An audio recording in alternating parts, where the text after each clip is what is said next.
Greetings, space travelers. Welcome home. You've just tuned your dial to Spaced Out Radio, the only place where you can own the night. I am your host, Mr. Rob G, and tonight we're broadcasting to you on our terrestrial affiliates across North America and digitally on TalkStream Live, KPNL, and Odyssey Radio. Remember, you can access our archives for free at youtube.com/Spaced Out Radio. And while you're there, please hit that subscribe button.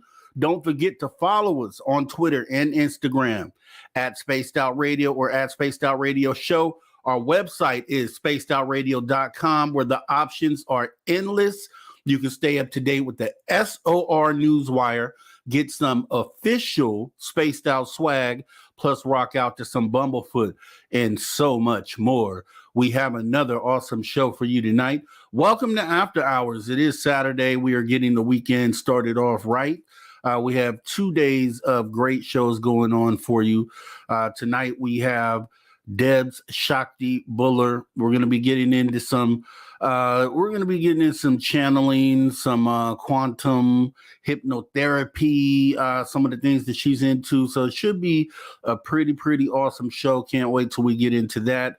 And then later on tonight, I don't know, who knows? We'll see exactly what we decide to do here for hour 3. But what I want to do is just say welcome to everybody. I'm totally glad that we're here. We're able to sit here with each other on this weekend and put in another effort for the After Hours, for the overall Spaced Out Radio umbrella. It is so awesome to be able to be here with you guys tonight. So let me go ahead and jump in to the chat. Let me fix my microphone and then jump into the chat so we can see who came in first tonight. Drum roll, please. Drum roll, please. Let me go ahead and jump in and see who we got. So tonight we are looking at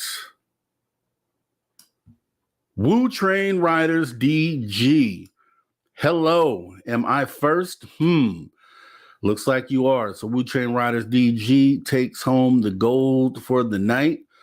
We got Race Fan right behind Wu Train Riders DG. Race Fan saying good evening, Rob. Race Fan gets that silver. And we have Susan A. from Australia. Welcome, Susan A. Team notification on. Thank you very much. And I think, for a lot of the people that might be new, if you have not had a chance to go ahead and hit that notification bell, definitely do so. Because we go 7 days a week here at Spaced Out Radio, bringing you some awesome content with awesome guests. And we will be jumping in, taking a look at what happened this week at Spaced Out Radio in just a moment. But let's go ahead and make sure we got everybody in the building. Let's see. We have Lightwalkers. Hello, Woo friends and Debs. All right, Lightwalkers, thank you for coming on in. We got Severin Shot. Hey, everyone. You seem like a new name, Severin Shot. I always like to point that out because I think it's awesome. Anytime we get a new name, we just love to welcome you into the Spaced Out Radio family, the umbrella, and we would love to see you back. So thanks for coming in. We have Susan Alloway. Yay, it's Debz tonight. Yes, it is. It is Debz Shakti tonight. It is going to be awesome. We're going to be talking about some stuff. I'm going to be learning some stuff. I always do, when I get a chance to talk to all the different people in this field, that cover different things. And I think it's a big thing for me, with my experience. We'll go into that a little bit later. Don't worry about it. We got Flat Six coming on in saying, I'm one of the first 10 passengers on the Woo train tonight. All right. Well, we're going to get ready to be taking off shortly here. So thank you for coming on in. We do appreciate you. We have Dino Bravo fan saying, hey, y'all. Thank you for coming in, Dino Bravo fan. Do appreciate you. We have Road Flare. Hi, guys. Hi, Road Flare. Thank you for coming in. We have Lisa C. Hi, Dave and SOR gang. Well, Dave is not in tonight. He might be watching, though. So shout out to Dave Scott and the SOR gang. Let's see. Who do we have? We have Roger Murray bringing some more information for us. January 23rd, 1974 to 2024, 50th anniversary Welsh Roswell crash, Berwyn Mountain UFO. I heard of that. The Berwyn, UFO incident, Leandrio Marion, Wales, object recovery, British military crash, earthquake. All right, do appreciate you, Roger Berry, always bringing in some good data. We got Nicola Perry Jr., greetings and salutations, space traveler. Yeah, definitely. Thank you for coming in, Nicola. We do appreciate you joining us tonight. We have Jennifer Patterson. Hi, SOR family. I'm excited for tonight's show. Welcome in, everyone. Well, I'm glad that you are excited, Jennifer Patterson. I am excited, too. Should be a great show. I really can't wait to get into it tonight. So thank you for coming in. We do have Tamothman. We have a Tamothman sighting. Thank you for coming in, Tamothman, saying, hey, Jennifer Patterson. We have Amy WC. Thank you for coming, Amy WC. No happy people allowed in this forum. LOL. That's all we got. We got a lot of great people in this community, which is why I think we end up always seeing new faces. I think it has a lot to do with you guys out there being an awesome community. A lot of great minds out there, a lot of great conversations that happen in these chats. I know because I'm always in the chat, even when I'm not supposed to. I should be doing something else, sleeping, but can't help but be in the chat with you guys, man. So who else do we have? We have Carl Bittner saying, howdy there, Rob, and all of you spacey after hours spaced out peeps. I love it when Carl Bittner comes through and drops some of that on us here. We have, who else do we have here? Just scrolling through. Jimmy Gonzalez saying, hello, everyone. Hello, Jimmy Gonzalez. Thank you so much for coming in and joining us. Let's see here. We have, going down the list here, just looking for some new names, and I don't see any yet. So we're almost down here. We do have Miss Catherine Jones joining us, though. Thank you for coming on in. Hey, everybody, says Catherine. Hey, thank you for coming in tonight. We have Lil Cam 5-1, Packers Chiefs Super Bowl. I'm calling it. I'm a Cowboys fan, so you already know where I'm at. You already know where my head is at. It's not in a good place, but that's okay. Used to it by now, right? We'll move on. Let's see. We do have Stargazer 4, 6, and 2. I'm ready to space out. All right. When you come to the right place, Stargazer, you already know what happens here. You know how it happens in all the goings-ons here at Spaced Out Radio. So let's go ahead and welcome in Paula Foss. Paula Foss saying hello. Hello, Paula Foss. Thank you for joining us. We do have the Ferret saying greetings. Greetings right back to you, Ferret. Thank you for joining us tonight. We do have my guy, Drew Banky, Eagles Nest Podcast, saying, what up, brother? What up, Drew Banky? Got to have you back soon. We'll talk. Let's set it up. Drew Banky is in the building, ladies and gentlemen.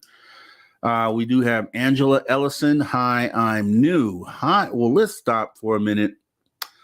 Everybody, please give a warm welcome for Angela Ellison, saying she's new. She's joining us for the first time. Please make her feel comfortable tonight. And I hope that you enjoy the show. Should be an awesome show for you, Angela. We would love for you, if you haven't already, which you may have, I may be jumping the gun here, but if you haven't, go ahead and consider hitting that subscribe button and then the notification bell. Way it goes around here is we do this after hour show Saturdays and Sundays, begin running from 8 p.m. Pacific to 11 p.m. Pacific. And then we have Mr. Dave Scott, the conductor of this Woo Train, who takes over duties Monday through Friday from 9 p.m. Pacific until midnight. So 7 days a week, Angela, is what we're doing here.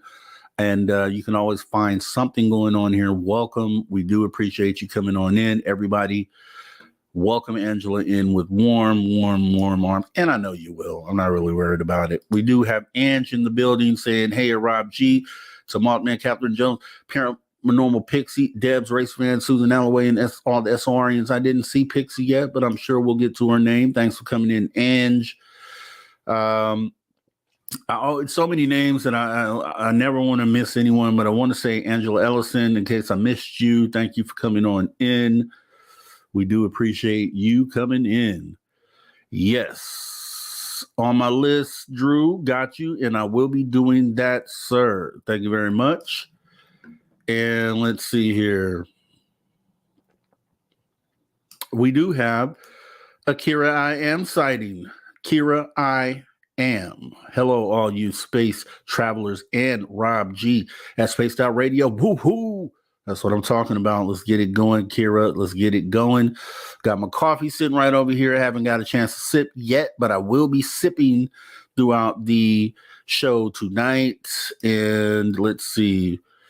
Who else do we have here? Super Knower. Hello, SOR friends. Thank you for coming in, Super Knower. And then this is my guy. Still waiting for this guy to build the time machine. And don't go with the clock jokes, the watch jokes, Magneticus. We need the flux capacitor ASAP. So let's go ahead and get that done. Let's see. Thanks for coming in, though, Magneticus, as well. We do have Dragonfly, evening SOR family. Thank you for coming on in. We do have Kelly Lewis. Seems like a new name. If it is, Kelly, thank you for joining us tonight. We do appreciate you. Everybody give Kelly a warm welcome and show her around the place. Thank you very much for coming in. We do have Doug Shelby. Old Frozen, Central Missouri, Deadhead Hippie, reporting for listening duty, Captain Rob G. Doug Shelby, welcome to the building, sir. Welcome. Thank you for reporting for duty, sir. And we do appreciate you coming on in. Thank you very much, sir. Let's see. So we're almost down to our end here, where we can then get into the show. Vaughn. Let's see. Vaughn. Hi, to Mothman and Kira. Hi, Vaughn. Thanks for coming on in. We do appreciate you coming in. Okay, there we go. Facebook user. We do have a Facebook user sighting saying good evening. Good evening, Facebook user. Thank you for joining us. We definitely appreciate you coming in. Let's see. Okay, we're literally almost done here. We do have Lighting the Dark remote viewing. Thank you so much for coming in. We do appreciate you. Thanks for joining us. If it's your first time, welcome. And we have a lot of great people in the chat that will make you feel welcome and show you around this place. So thanks for joining us. And there she is, Paranormal Pixie Laura. I want to make sure that I'm bringing you up here. Thank you for coming on in. And thank you, Paranormal, for for handling a lot of the wrench duties over the holiday when we had our SOR archives playing during the holiday. You were definitely there and you were using your wrench to the best of your ability. So I do appreciate you, Pixie. I want to let you know that from me to you. So welcome and thank you very much for coming in. And let's see.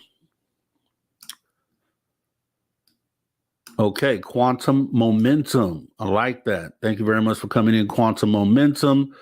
I do appreciate you coming in.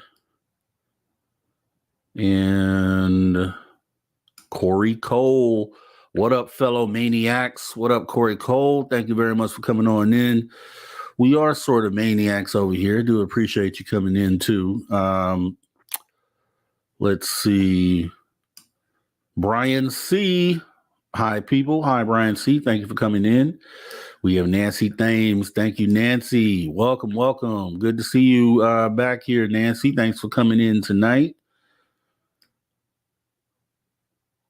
Let's see here. Boo, boo, boo. Mystics Walk. Howdy, y'all. Thank you for coming in, Mystics Walk. I do appreciate you joining us tonight. And that looks like we're pretty much caught up. So what we're going to do, as we do every single week here, every Saturday, I should say, that we have a show, we are going to go ahead and jump in our Spaced Out Radio time machine. Look back at the week that was Spaced Out Radio with your guy, Dave Scott. We had a lot of great guests this week. And that's why I want to actually talk about this too for a second. This is the reason why we do this segment, because not everybody, I know a lot of you are loyal Spaced Out Radio viewers. And so a lot of you have not missed a single day. So to some of you, the SOR Weekly Review seems like, hey, we just watched these shows. But there are certain viewers that can only either view mainly Monday through Friday, and then they take the weekends away, so they miss after hours, which I really hate because I would love them to be here. Then you have some that are just here and there, right? Catch every other day, or maybe they don't have time until the weekend. So after hours is where they get the fix, and they don't realize what has actually happened here during the week here at Spaced Out Radio. So that is why we do it. And I just wanted to make sure that because some people question, like, hey, we, and the loyal ones, I know you've seen these episodes, but I think this will really resonate with people who may have missed one of these guests, and they get to jump back into the Spaced Out Radio archives, which are totally free right here at youtube.com/spaced out radio. So without further ado, let me go ahead and jump in the time machine. Once again, we're going to hop in time and go back and take a look at the week that was Spaced Out Radio. And here we go. Okay, so here's one of the things that I remember from when we first started talking years ago. Is Spirit told you had 11 books to write before your time on this planet is over. Correct. You are now in your 80s. You're on book number 11 now. Yes. Doesn't this scare you? Not at all.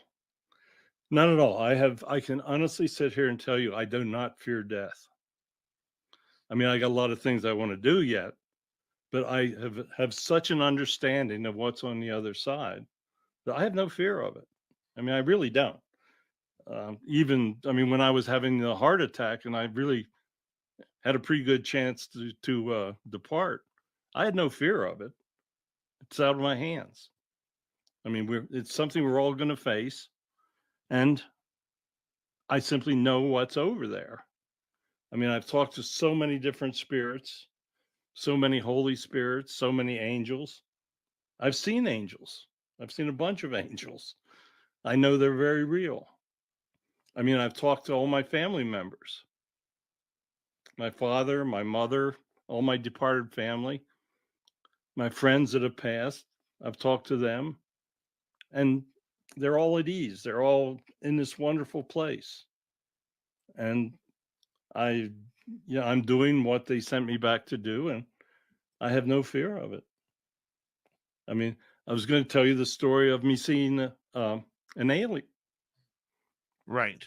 we were in our apartment in Pennsylvania, and I was writing the 2 alien books, Aliens Among Us and Spirits Speak of the Universe. And while we were doing it, I was channeling an alien. His name was Moo, and he came in, introduced himself, said that they wanted to have books written because of the disclosure that was coming, and that he would give me the information and he'd be with us 2 to 3 years, but then he would leave because he had another mission he had to go on. So we channeled Moo for over 2 years. And what's the US going to do? No, we want to keep our secrets, right? Which, for national security professionals is probably the right thing to do. You probably don't want to share the stuff with the Chinese or the Russians, but still, it would be a massive destabilizing. It would not massive, but it would have a destabilizing effect on Western populations. Wouldn't result in overthrow of governments, but it would just further undermine the authority of the people who are occupying positions of power. Yeah, and I can see that. I mean, is it about ET contact? Is it about the technology and the new revolution that could come along with that? I mean, what do you think would cause this to happen, or for this story to truly explode? In terms of to actually have the government come out and disclose. Yes. So I think if there's some agreement way back when that a former U.S. presidential official, let's just take the Eisenhower allegations at Holloman Air Force Base. Let's say that's true. I don't know if it's true. I have no way of independently validating, but let's assume it's true. Let's say they had some agreement and the ETs wanted to disclose, and Eisenhower said, look, we just fought a near genocidal war with the Germans and the Japanese, and then we're facing the prospect of global nuclear annihilation with the Soviets. Give us some time to acclimate the population, based on the response from the 1938 radio broadcast of War of the Worlds. We don't want to sow mass panic. We don't want to undermine religions. Give us some time, and then let's say they agree on a date, 50 years after Roswell. So that places you at like 2026, 2027. And what might be happening is this agreement lit a fire under the collective governments of the West to prepare for it and prepare the population for it. So that could be what we're seeing in terms of this, push for disclosure. Very interesting. I mean, it's something that you have to be able to be prepared for. Have you ever had locations where you've had nauseousness or sickness or headaches? I gotta say, Witch's Cabin, that one really affected me really, really bad. The witch that haunts that place did not like me at all. We investigated there, 3 times? I went there the first time. I could not sleep there because I felt like she was gonna give me a heart attack. So I left. The second time, the girls investigated there. And even when I wasn't even there, the witch was calling out my name in the spirit box. And then they convinced me to go back the third time, and I was vomiting. We had a psychic with us at the time, and she said she saw me going downstairs where all the activity was happening downstairs. I did not go downstairs, so this witch was mimicking me. Wow, and fine. I got really, really affected bad in that cabin. Where is that cabinet located? It's in Crestline. Crestline. Okay. And what's the history on it? That sounds like one that I'd want to be all over. Oh, you definitely got to check it out. So the history about this cabin is that back in the day, this woman, she wanted to buy that property, but she didn't have enough money. And I guess the person who bought it was a man, and she was just so angry and mad that she didn't get this place. She put a curse on the house. She put a curse, and that man actually died. He died from carbon monoxide poisoning. And every owner after that who was a male died, right? Yeah. Like, yeah, they died. So she does not like men at all. I want to ask you, because you've delved into these subjects and your team is delved in as well. How do you explain these people who vanish and then reappear? I think there's some kind of rift in the fabric of time and space there. I interviewed a lady one time several years ago that had gone missing and came back, and she likened it to two pieces of silk, where you can see through it, and then when they're both together, you can see through both of them, and then they part back, and that's probably a very strange way to describe it, but it kind of makes sense that sometimes when the very fabric of space and time kind of meld together, you can be in another place or in an alternate dimension. And then when the fabric separates, then there you are. And I've also heard it described as like, say, if you took an old paper map, you could fold that map and make the distance between two places shorter by folding it together. I've heard that description too, that somehow it's like the distance is either lengthened or shortened between places. I've had people that had experiences like that while they were driving, that lost time or lost space, actually, where they got to somewhere much faster than it should have taken them to get there, or it took much, much longer to drive from point A to point B. I had that happen to me once in Las Vegas. I'd been out on the east side of Vegas. I lived on the west side. I was coming back home, and I drove and I drove and I drove and I drove.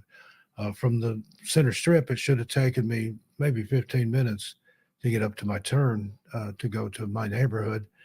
But it seemed like I drove for probably a half hour, 45 minutes. And I'm thinking, I'm going to be out to Blue Diamond here in a minute. I have no idea where I'm at. And then suddenly things looked familiar again, and there was my turn. But it never took that long before or after that. So what happens out there? I think there's things that happen that we don't understand. I've heard other people talk about that when walking a distance. I know of examples of people that maybe went up to the corner store, and when they came back, they suddenly found themselves several blocks away from home, knowing that they hadn't walked there. It is a challenge, and very few people are actually wanting to take on that challenge to find out, their past lives. You mentioned that you had past lives previous that you recall from Egypt and other places, and even planets way off in the stars. I mean, how do you know that that just isn't lucid dreaming or imagination, that you were there? Yeah, that's a great question. Honestly, I am my own biggest skeptic. I don't like to assume when I have an experience that it is legitimate. I'm very cautious of that. Um, there was a lot of corroborating evidence to me that came forward, and a lot of validation from other research and hearing other experiences that were similar to that. I mean, when the memory I had of another world was something that, I mean, like I said, I don't even remember a time that memory actually just came forward. It's something that I just, as long as I could remember anything, it was there. And, it was just a very vivid image of, I was sitting in almost like a hot tub, hot springs kind of thing, and looking out at this vast landscape. And it was darker than you would think, but it was kind of almost like this UV light, like a very different kind of sun. I would think now. I didn't have that conscious thought at the time, but it was just this very different looking world, and seeing this vast landscape of this kind of bioluminescence vegetation and things. And it was something that I had nothing came forward that is like, oh, well, I could have gotten this from a show or something like that. It wasn't until later in life. I think I even remember watching, the movie Avatar, and seeing, it wasn't exactly the same, but seeing that and just being like, that's so strikingly similar. And then, yeah, when it was just a lot of research too, remembering my past life that I had in Egypt. Like I said, in middle school, we were learning about, well, here's the pyramids, and here are these what we called sarcophaguses in the pyramids, and this is what they were burials for kings and things like that. And I just instinctively didn't think that was true, because what I remembered was being kind of like a shamanic person that would bring you in, and there was some kind of, I would say almost like an ayahuasca or something like that, some kind of mixture that was given to the person, and they would lay down in this bed. What we would say now is, oh, that was a sarcophagus, but there's no bodies there's no mummies there. What it actually was, from my memory, was that was where they would lay, because I understood it, and I was in middle school, and I understood the way that the pyramids were used as kind of an electronic device and things like that.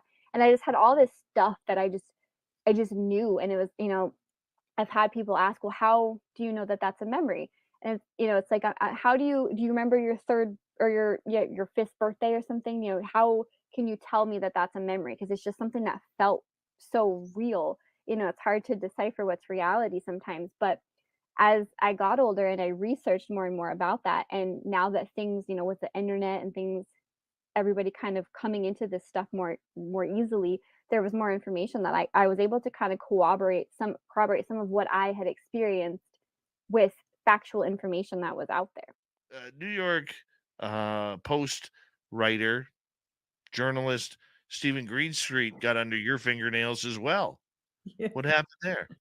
Last night, I was in my group, my research group, with all the, you used to be in there with all the Timothy Top people, they're all posting all the fresh stuff and commentary and analysis on things. And our Australian friend posts a Twitter update about the Pentagon and the Pentagon's response to essentially like Jeremy Corbell's leaking of these tapes, and how it's smacking on the illegality of it, and that they take illegality of leaked content seriously. And so that last night caused a bunch of commentary about why he's calling himself an investigative journalist, and the reason why might be strategic in order to protect him if the Pentagon comes after him, because he's basically saying he's a journalist and protected underneath journalism laws. Very interesting. Yeah. Very interesting, because in that group, there are very few journalists. Very few. There's a couple. There's the Australian journalists that we both know. And then there's a couple other journalists who aren't like seriously affiliated with news stations, but they're definitely journalists. They write articles about UAPs and blogs and stuff. But yeah, I guess you're right. There's not that many journalists in that group when I think about it. Yeah, well, and then it prompted this whole discussion about, because I basically said, me, I throw the mauve cocktail in there, and I was like, boy, I hope Jeremy Corbell has a good lawyer. And so this one person come back and is like, well, he organized a whole hearing, so he must have. And I'm thinking to myself, you know what? When Edgar Snowden came out, what's his name? Edward Snowden. He came out and he leaked, all this information from the CIA about, PRISM and whatever. He was going to go to jail. And so the point was made that the Pentagon must be giving Jeremy Corbell these leaked files and must be somewhat okay with it, because they wouldn't make claims of illegality and not try him and not come after him.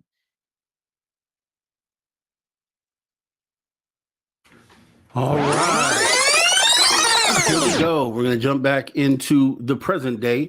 Thank you very much for kicking back and watching the SOR Weekly Review. I think it's very important because we do have a lot of people that don't get to see every show. And we're all about making sure that, we put a lot of work into these shows. So for the ones to go unnoticed, it's a lot of work that kind of just goes unnoticed, right? And so that's what we do. We promote the week show. Week show promotes the weekend show. And it's just all circulating thing that we do here. So coming back in, we're going to go ahead and get ready to actually jump into the main part of the show and bring in our guest.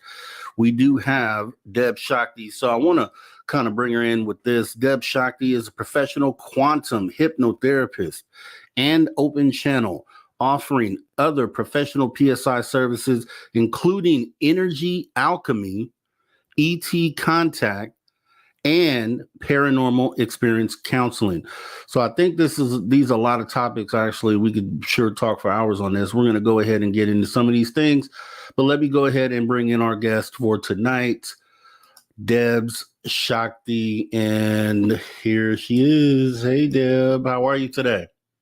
I'm great, Rob. Thank you. Thank you so much for having me on tonight. Wow, what a great week's worth of shows too. It was pretty phenomenal this week. So yeah, you're right, and I do appreciate you coming in, Debz. We kind of crossed paths. I put some things, and we'll get into this later. I put out some things I'm hoping to do this year, and I know you responded to that, and we should definitely talk about that a little later. But bringing you in, anytime, and this is the thing for me, anytime I have a guest for the first time, I always want to begin the conversation with kind of what ended up leading you to doing what you're doing now. Did you have any experiences as a child? What kind of brought you into this ufology field and what it is that you specialize in today? Yeah, well, I was born this way, to quote Lady Gaga. From earliest memory, I was always able to perceive and interact with beings on other frequencies, other dimensions, however you would like to say that. I've always been able to perceive energy and do things with energy. I've always been really psychic. I have all the psychic gifts. I came in with them all turned on. But the weird thing about it is that I thought everybody lived that way. When you're a little kid, you take everything from your perspective, really egocentric when we're little. And so it wasn't until I started getting, in a lot of trouble for talking about the things that were happening in my life, especially when I started going to parochial school when I was a kid. I was raised, in a pretty religious family, and that didn't jibe, talking about, my other family that lived in my house. But, the nuns at my school thought, gosh, what are my parents into, And my parents had no idea other than they thought I was just making up creative stories. But yeah, one of the earliest memories, loose memories that I have is I was probably 2.5, 3 years old. And my mom had put me to bed. And we lived in California, and in my bedroom, just like a lot of the little cool new houses back in the 50s, my one wall that faced the backyard was completely glass. And my favorite tree was out there. And I was almost falling asleep, and I heard this tap, tap, tap on the glass and looked, and there were all these little creatures in the trees. And they were begging me to come out. They were saying, come out and play with us. But they weren't using their mouths, And as a little kid, I didn't question that. And I can remember running into my mom's room and saying, Mom, the little space monkeys want me to come outside and play. May I go outside and play? Because I was a really good kid. I was raised that way. And bear in mind, I didn't know anything about space. I probably had never heard the term yet. And I don't know that I knew anything about monkeys by that time either. I was, barely a toddler. And my mom said, oh, honey, you're having a dream. Let's go back to bed. She put me back to bed, told me to go to sleep. She looked out the window, of course, didn't see anything, and assured me everything was okay. And so this went on several times in the night until my poor mom, who was pregnant with her third child already, she got really upset and just, she got very stern, and she said, listen, I don't ever want to hear you speak about those space monkeys again. Never. Or you're going to get a spanking. And that's all it took. I didn't want to talk about that anymore. But I continued to have interactions with them. And of course, many years later, I realized, once I got into finding out other people were having experiences and talking about them, they were the little grays. They were little beings, big heads, big eyes, long limbs, and they were the grays. So that was my very first memory. But I've been many times in amazing ships, crafts. I can't even tell you what they were. Just moved from one dimension to another. I can do that now, volitionally. I teach out-of-body experience and astral travel as one of my subjects that I teach.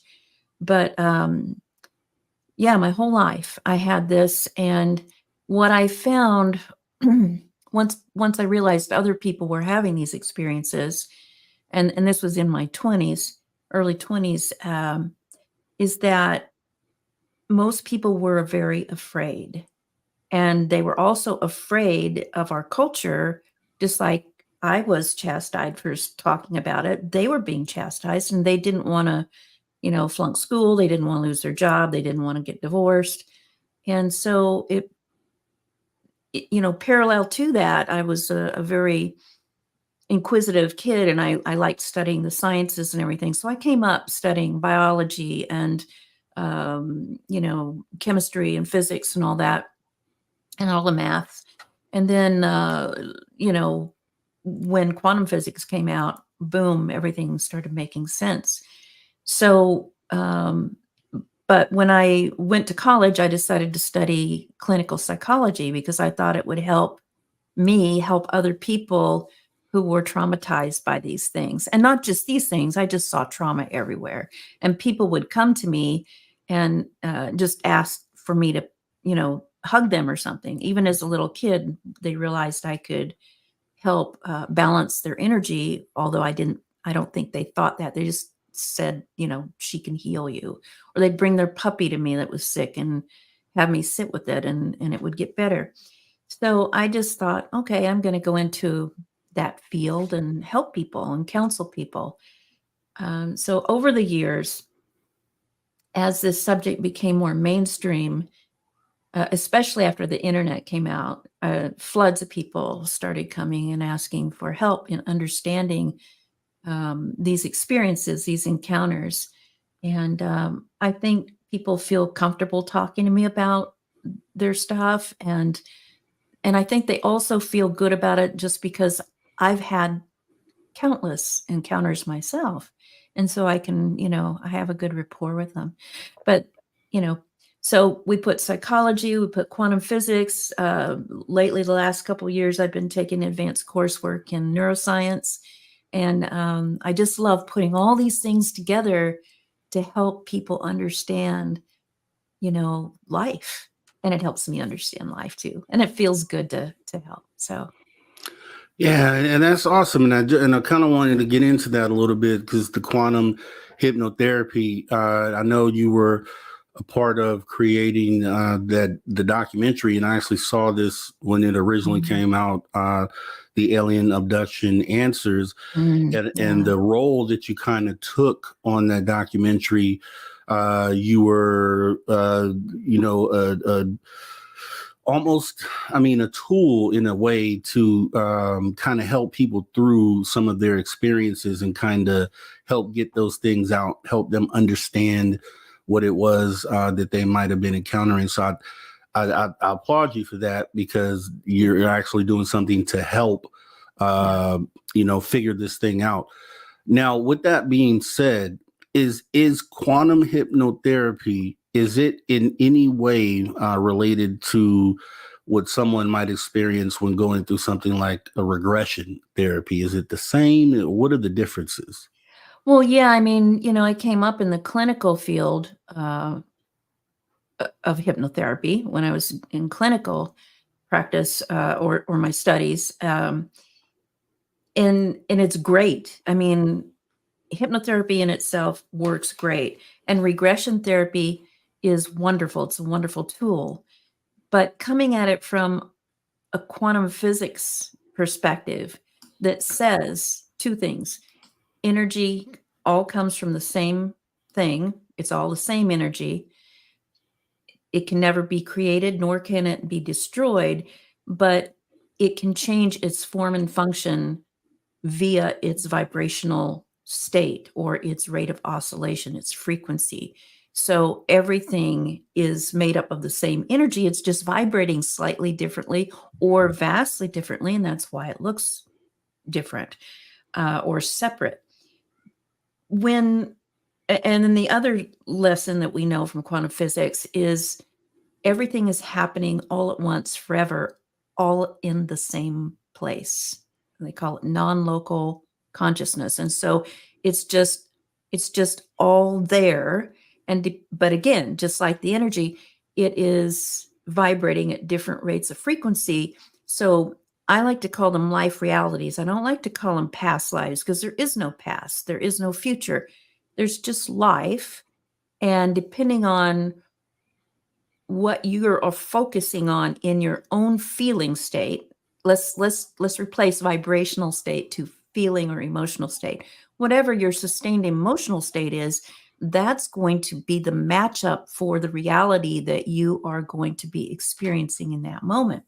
So when we do quantum hypnotherapy, we just don't go into the childhood or last week or even into what one would call a past life. It's open-ended. You can go into any aspect of creation, which is infinite, and pull anything for yourself, because it's all you anyway. Carl Jung said, I think it was Carl Jung, or no, it's Edwin Schrodinger said, there's only one mind in the universe, and it's you and all the other fragmented reflections of you. So, that brings up a good point that helps me to help people understand that there's nothing to fear in these experiences, because what they are experiencing are other versions of themselves. But depending on where they are in their emotional health and spiritual health and all of that is what they're experiencing. So if they're having a terrifying experience, it's probably being informed by past cultural or religious or media indoctrination programming, right? And that's the filter they're seeing that through. So you have to really help the person become really open. So we usually go in and do some very easy things first so that they can get their footing. And then what we say is, we're going to go in to the most appropriate place and time, even though I don't believe in time in that way, but it's a good word for most people. We're going to go to the most appropriate place and time, and that will help you bring back insight for what you came here for, understanding or healing or clarity or whatever. And it always works. I mean, they go exactly where they need to go, and they are narrating. I say, you're like my star reporter, and I'm sending you out for a story, and you're just going to narrate it back to me, and I'm going to maybe feed you some questions so that you can make more discovery there. And you wouldn't believe. I mean, you saw in film some of that. It's an unbelievable thing. Every day I get to witness it, and it is so healing and so empowering, and it's just a very beneficial thing. Anyway, I love it. So yeah, and I actually had appreciation for it, because I look at things on a very human level. I approach everything that way as well. And just to see the gratitude of, like, John, is it Yost or Yost? It's Yost. Yost. Okay, yeah. John Yost. And him in particular, he actually just the appreciation that was shown, kind of really leans into what you're doing is really helping. One thing that you did point to, and I think is important to talk about, is the fact that you were born this way, right? Yeah. And I'm under that same belief. I'm under the belief that some of us are born with this unlocked ability to see whatever it is that we're seeing here. But then I also believe that there are some that are not born that way, and there are things that they have to do or experiences that they have to have during life that leads them to a point where this thing becomes unlocked. So do you find that a lot of the people that you end up helping, we'll call it helping for sure, that these people are coming to you because they have experienced something, or are you even coming across people that may have seen something, but then once you are able to give them the help that they need, then they realize that there's a lot of other things that they had actually been exposed to? Yes, yes, and yes. In fact, I'll tell you something that's really interesting is, I still, even to this day, will get what I call the regular hypnotherapy clients, somebody who wants to stop smoking or wants to, improve from a bad habit of going into a default of being grouchy or something. And who doesn't believe or have an interest in any of this stuff. And we go into the field because there's always a root cause for everything, right? And so we can go right there and see what caused it. And once you perceive it, then it kind of dissipates the hold, the energy on the person. So it's really easy to go in there and help somebody quit smoking. It's so easy, but they have to have the desire to do it. But they'll come in for something like that. We'll go into the session and I'll be darned if they don't start talking about other worlds, other beings, other times, even if they've never thought about it before, it always comes out. And towards the end of the session, I always go in and ask to talk to the highest level that we can get to, that we can understand. I call it the higher self. I ask to talk to the higher self. And it's interesting because at that time, their whole demeanor will change. I usually record on video, and they usually get big, and empowered, and the voice kind of gets more powerful, and they speak in third person about the client, giving them a prescription of things to do. And there's always a call to action in these things. And so I think everyone, even though they may not feel like they were born this way, we all have these abilities in our DNA, in our energy fields. But for a good part of the population, it's latent or it's dormant. But there's always something, I call it the timing mechanism, when it's their time to find out what their purpose is, or when it's time for them to make a big change and do something different.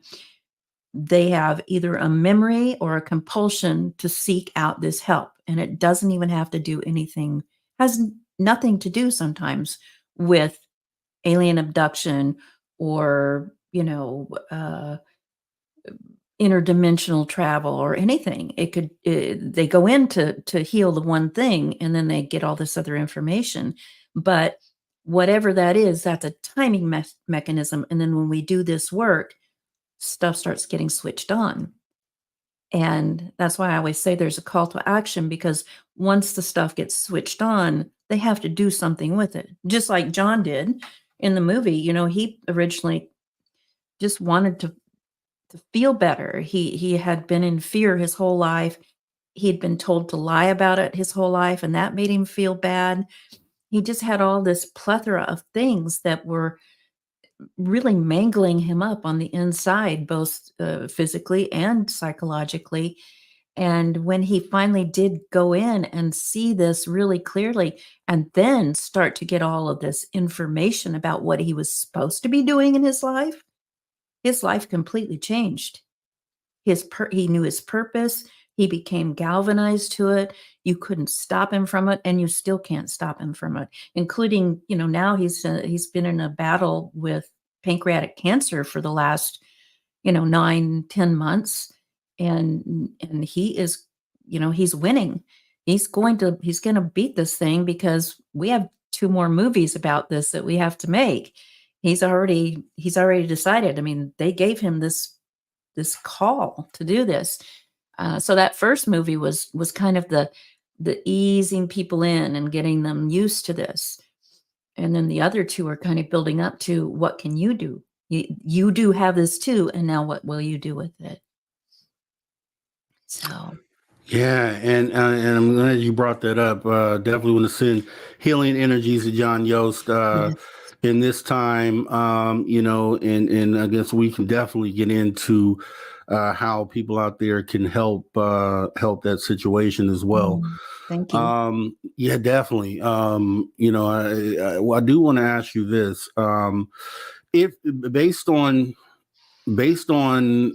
all of the therapy sessions that you've conducted, and this is kind of just a fun one, right? So if you had to guess right in this moment, population wise, globally, if everyone at the same time were to go ahead and have experience this one of these therapy sessions, what percentage of people do you think would probably have things uncovered that they never knew about in relation to extraterrestrials or this whole experience we're going through? Like, what percentage do you think is most of us, or a handful, or what do you think? Yeah, I'm just going from the ratios of the people that I have seen over the last 4 decades. I'd say probably 70 to 80% do not know, but and I can, people will argue with me over this. I don't want to argue about it, but I'm pretty convinced that we all encounter all the time. We have encounters all the time, but either our mind blocks us from it because we're not ready. The timing mechanism hasn't gone off yet, or we have, in our age, we're overstimulated and too distracted to even hear the timing bell, the alarm bell go off. So, it's my dream to get a critical mass number of enough people, awake from the alarm, and knowing that something is vastly more incredible than what they ever thought in life, and that they are a very important part of it. And once that happens, our world will flip very quickly into something else, something much better, because you cannot experience these things in the way that my clients experience them once they go through this and not want to make the world a better place.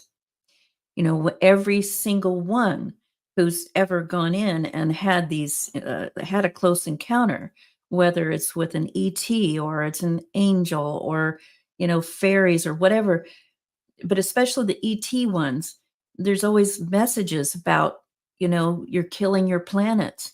You need to stop. You need to turn back and start taking good care of the planet. You need to take care of each other. You must take care of yourself and take care of each other. And you have to start to learn how to get along together. And you have everything you need to do that on that planet. And everyone can live in abundance equally. But until you do that, you can't make the jump to where we are, which is where most of the cosmos lives, by the way, I think. So, yeah. I think that's pretty awesome answer there. And I love, the way you point out timing mechanism, because and just to go back, I'm with everything you just said. I also believe that the majority of the population, that we're all connected in that way, and that there is going to be an awakening moment whenever that happens. Sometimes it happens earlier for some people, later for others. And that the comment that you made about wanting to do what you can to kind of help usher that in, I think that's actually totally awesome. Now, what we'll get into is right now we're going to take the quick break. I'm going to touch a question that my guy, Drew Banky, and actually he says, love you, Debz, just so you know. Love you too, Drew. Drew's one of my favorite shaman, and did he and I have a great experience not too long ago together. Well, so we'll talk about that too, and also kind of going into it. So for hour number 2, we're going to kind of talk about ways that people can unlock themselves, and so we'll do that.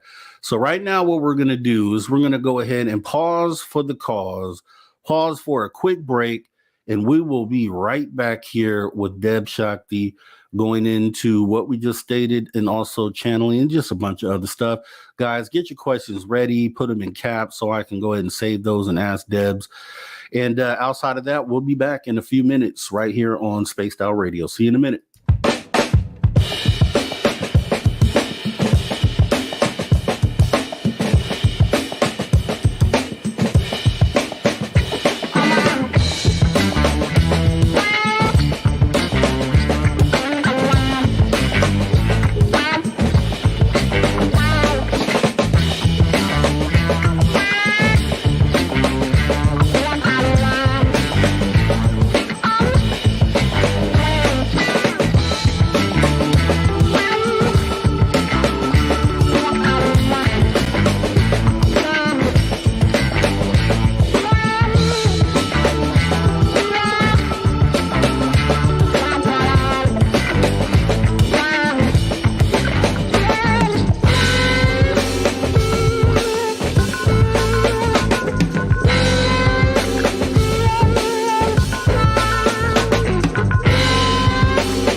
All right. Welcome back to Spaced Out Radio after hour number 2 with me, your host, Mr. Rob G.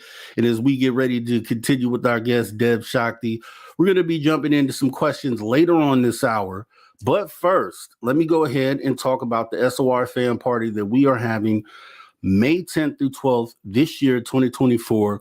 The itinerary goes as follows. Jessica, Dave, and myself will be hosting 1 hour each. So back to back to back, 3-hour block. Right after that, we're going to go ahead and kick off the VIP party. So Friday, we're just going to be turned up. Everybody, let's get it in. Saturday, we will be doing the ghost hunt with Merle. Saturday night, the UFO Skywatch with Melinda Leslie. Sunday, if you are able to stay, free for all hangout, anything goes. You guys decide what we do. Come and see SOR fan favorites like Science Bob, Lala Bright, Tim Senor, Jim Goodall, Melinda Leslie, Merle, Lorian Fenton, Dr. Michael P. Masters, Geraldine Orozco, Kira will be there. Come meet Dirty Filth, Jessica Jones. I want to meet you too. Everyone is invited. Let's go ahead, sit down and break bread. Let's have breakfast. Let's have dinner. Let's have breakfast for dinner. Let's make Dave upset. Let me know. We can go ahead and get it all set up. $60 for a ticket. $100 gets you the ticket plus all VIP and swag bags. Rooms have been on sale for as low as $139 per night. That's less than 3 times the cost that it cost in Vegas previous year. It's the perfect gift. We do understand this does happen during Mother's Day weekend, but hey, if you're a mother, you deserve it. You deserve a nice holiday. Get it for your daughter, your mother, your auntie. Email your request for tickets to info@spacedoutradio.com. We cannot wait to meet you. So let's go ahead and jump back in with our guest, Debz. We kind of ended on the ability for people to potentially unlock this ability within themselves. And the more and more that, and I love talking to people that have this sort of insight. And I ask a lot of the same questions to them to get a general consensus of what the majority says. So Drew mentioned earlier in the chat, and I definitely wanted to bring this up because some of the things that people do to unlock themselves, so like say you were born with it, some people aren't. So some people have to go through traumatic experiences in life. Some people dip into things like hallucinogenics, ayahuasca. So and that was one thing that Drew wanted to touch on, and I definitely want, because I know he's definitely experienced that. How do you feel about that? The things that people use in order to unlock the abilities, is it the same thing? Do you get the same results? Are you accessing the same place that for someone that would be the same as someone that is born unlocked like yourself? Well, it depends. I'd say it depends.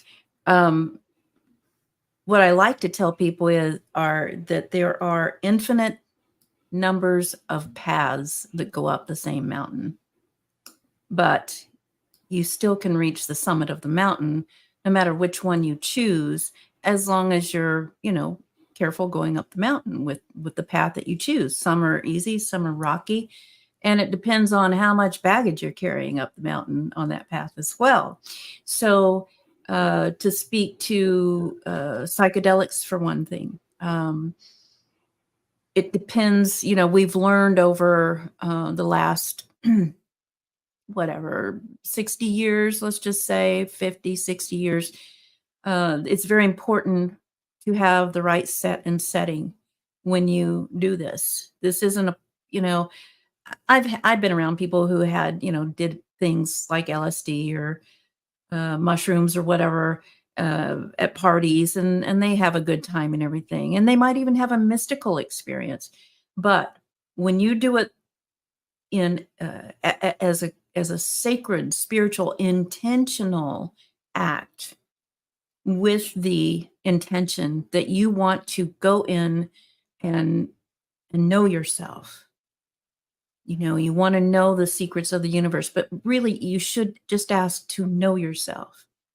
And you're with an experience. I really do believe, and I encourage people all the time, you really do need an experienced person who has, been in a lineage. Usually it comes from an indigenous culture, like the people in South America, the ayahuasqueros, like Drew. Drew comes from two different lineages. He comes from a Native American lineage. He's a what is it? A ghost dancer? Drew, you're going to have to chime in there for me. He's also a very powerful shaman and an ayahuasca ceremonial facilitator, he and his wife, Ella. And so if you do this in a way that is respectful, and it needs to be comfortable, it needs to be peaceful, no distractions, you can reach all kinds of answers within yourself. I know I have. But like I said, I came in this way, and I am a lifelong yogi and meditator, and practice a lot of martial arts. So all of those things, I've been able to get to those realms without some help, but it can be a great help, and it can be very beautiful. But know that it's not always easy. It's not all fun and games. It can be, Mother Ayahuasca can be a real hard teacher. She was for me, but I had Drew and his wife there to help me, and my friend Melissa, who was helping to facilitate up at the resort where we hold our retreats, and our ceremonies. So yeah, I mean, did that answer your question? You can unlock those things with such things. But you can also do it with drumming. You can do it with chanting. You can do it with mantra, sound technology, saying things over and over again. And when you do it with groups, it becomes very powerful. Doing group things, very, very powerful. So if in a perfect world, if Debz could awaken everyone at one time, what would you like? Because that's truthfully the goal that I have in my own lane, is Same. to do the things that I'm doing to hopefully help unlock or awaken on a large scale. So if you had the ability to speak to the entire globe at one time and give information on how to unlock, what would be the steps that you would advise, the few steps you would advise to take?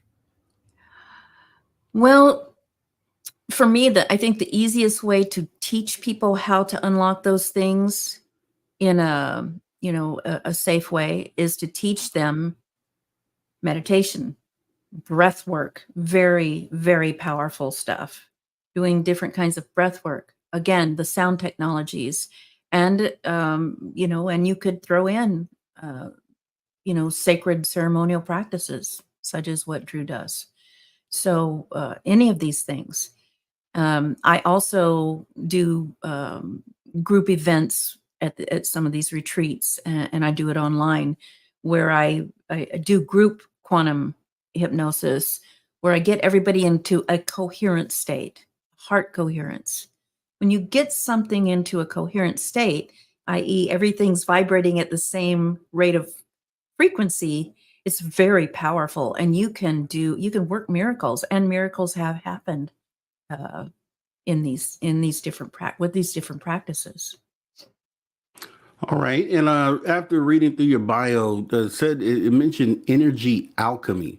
Mm-hmm. Can you explain what that is exactly? Yeah. Well, I kind of made that term up because, as I said, I came in being able to perceive and work with, manipulate even different types of energy, and help balance people's energies and situations, energies, and things like that. But I didn't really have a way of explaining it or teaching it. And so, thankfully for me, I came into this incarnation right smack dab in the middle of a time when there were all kinds of schools for that. So I started getting certifications just so I would understand that. I'm a Reiki master in two different lineages of Reiki. Yoga is another energy technology. Hands of Light, Barbara Brennan, Quantum Touch, Core Star. So I have a lot of different types of ways of doing energy healing and energy facilitation, energy balancing. And then there are the numerous ways that I've been given by these beings that don't have a name. They're just techniques. And so rather than say, I practice this, and this, which I could give you a long list and show you all these certifications, I just put it together and I said, it's energy alchemy.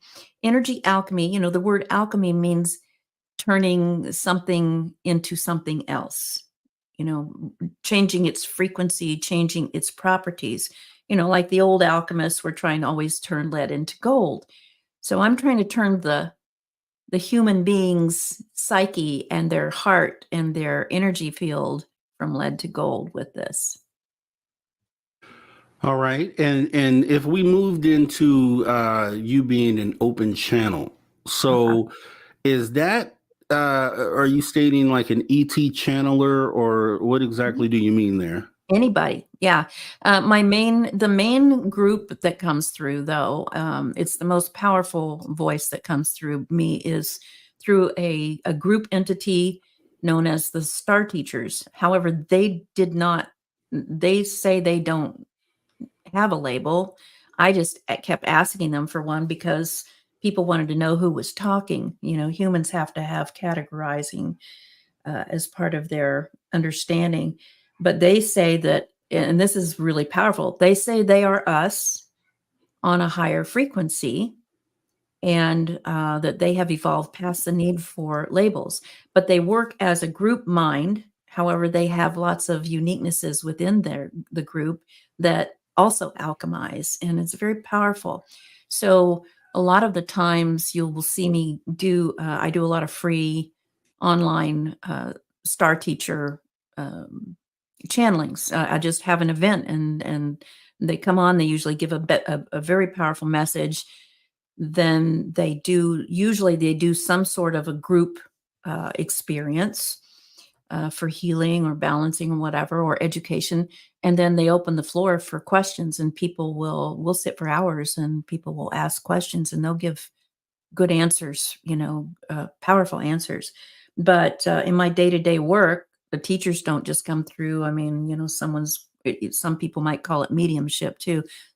Just like yesterday, someone's great grandpa came through, or their mother or their brother, or, people from the past, or people from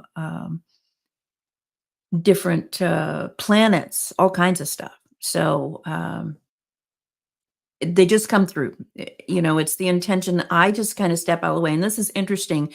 I usually don't remember anything. If I do, it's very little, and it always pertains to me too. I don't remember anything unless it pertains to me as well. So that's very powerful for me as a therapist. I just let things come through me, and I don't carry their stuff around with me. And that keeps it really confidential because I don't even remember it. So, they can speak freely in a session to these beings or whoever they're speaking to. So that's what open channel is. It's just, I literally open the channel and whoever needs to come through comes through. That's pretty awesome, actually. I've never heard that, just an overall encompassing open channel. I mean, that's pretty powerful there. What do you find, what do you think the message is if you were to channel an ET species, one of the ones that you have, that have an overall understanding on where it is that we are supposed to be going? The day that we all become enlightened, what would you say is their idea of our path forward once that awakening moment hits? Well, they say it a lot. They tell us this a lot. They say that we do this. In fact, they say you have done this, or we wouldn't exist, because they call us their future ancestors. They are where they are because we do what we're doing today. In fact, this is a very powerful message for everybody too. They say that this incarnation, this life reality that you and me and Kira and Drew and, you know, Science Bob, all these people are living right now. This is the pinnacle life reality where it all changes. This one. And so they just say, be the best you can be in this life. Do whatever you feel compelled to do that will help benefit the greatest good, because something happens in this incarnation for all of us who are here right now that causes us to come together and work together and take care of this planet and take care of each other. And when we do that, it's not that we go somewhere else. We don't go to another level. We focus on another level together and we sustain it. And that's our new reality. And then we start to evolve as beings where we're not just stuck on this planet. We become, you know, we've already started space exploration, but it's very infant, you know, it's infant stage. We start to go out into the cosmos and, you know, make civilizations or join with other civilizations. And then we move up the food chain to where we're interdimensional on, you know, on command. And we start exploring that way. And then we become, you know, volitionally physical or non-physical, like the teachers are. And you just keep moving up the food chain. So they say we've already done it. They always thank us for what we do right now, because they say if we didn't do what we're doing right now, they would never exist and they would not be able to talk to us because they wouldn't exist. So it's kind of a mind bender, but that's the message I want to give everybody is just, that's what they keep saying. Be the best you can be. Make everything a sacred act if you can. Try to be really conscious of that and act like you have already evolved to this higher plane, to the utopia that you want to live in, and it'll be created. Yeah, man, I'm totally with you there. And do you feel like that they're just, you know, obviously we hope that this is the case, but do you think within our lifetimes we'll see a moment where the majority of us have reached that awakened state? What do you think about that? What is your answer to that? That's what they keep saying. And it's not just, you know, the people I'm channeling saying that. I'm hearing messages coming from other channels that are saying the same thing, that like, this is it.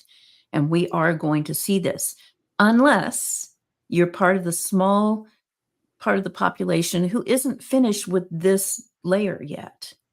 Some of those folks will stay focused on this layer and watch it, you know, continuously degrade into probably chaos, which will then, you know, goad them into trying to improve something. And then eventually they'll come up too. And they say this has happened millions, trillions of times in other civilizations. It's nothing new, but it's our time right now.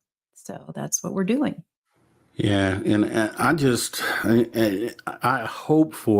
definitely hope to live to see that shift, humanity shift into this new stage. And it just makes me, and that's why I do what I do, and focus so much energy in trying to move the needle in that direction, because it just makes me feel hopeful and really good just to know that at some point, as long as the work is being done now, that at some point here in the future, we're going to have our first generation of totally enlightened and unlocked human beings. And the life that they get to live being unlocked from the beginning and having this understanding so early on, whereas for us, we live a lot of our life and then along the way, we figure things out. And by the time usually we're later in life, or have totally realized what it is that we should be doing.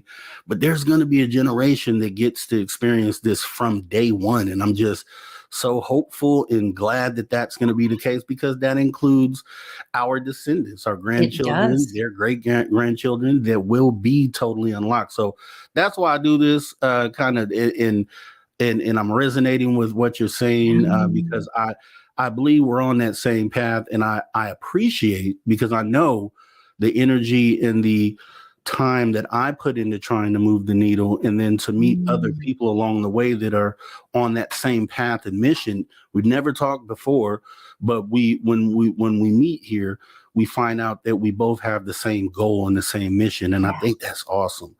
I really, really do. Look at the little kids that you know right now who just have come in the last few years, even like from 10-year-olds on down. Man, I look at, I keep mentioning Drew because he's on here, but Drew and Ella's two little ones, brilliant little babies. My grandchildren even they're brilliant, and they know this stuff without ever having to be taught it.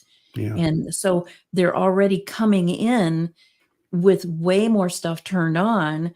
And I have no doubt that some of these little ones, as we're speaking, are being born totally turned on.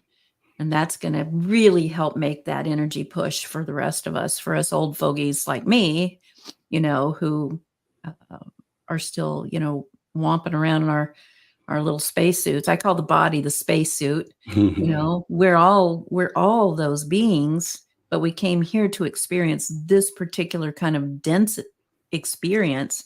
And so we have to wear a spacesuit or we couldn't engage with it. So eventually a spacesuit is, gets clunky and needs to be taken off, and you can be liberated. But these little kids who are coming in now, I've never seen such genius ever, just crazy. Yeah, and I guess that's a good point that you're making there, because and then not even related to just the awakening of humanity as a whole, but just we do witness, there's always parents that say, which every generation, that this new generation, they just get it. Yeah. And maybe that is that natural progression towards getting to that point that we're talking about. But and then the flip side to that, which when you point out Drew and his wife and their kids, it's easy to be born this way when you have the teachers in your life, which are your parents. We have parents like that. Yeah. Yeah. So, I mean, with that being said, it definitely is a very, inspirational thing to hear that it actually is happening as we sit here and do this work that we're doing. So with that being said, I did want to jump into the ET Contact and Paranormal Experience Counseling. I know you kind of went over some of that, but on the paranormal side of that, what are some of the things that you encounter, and how do your services assist people that may have had paranormal experiences? Oh, cool. Well, thanks for asking. You name it, I've been there. It's so amazing. Anything from, I've actually had people, ask me to help exorcise demons from their loved ones or for themselves. And so what I do, or come to their house because their house is haunted and there's ghosts and they can't stand it anymore. It's so scary. And so what I do is I meet people where they are, and I speak the language that they're speaking, and I work with whatever the energy is doing, using what those people understand.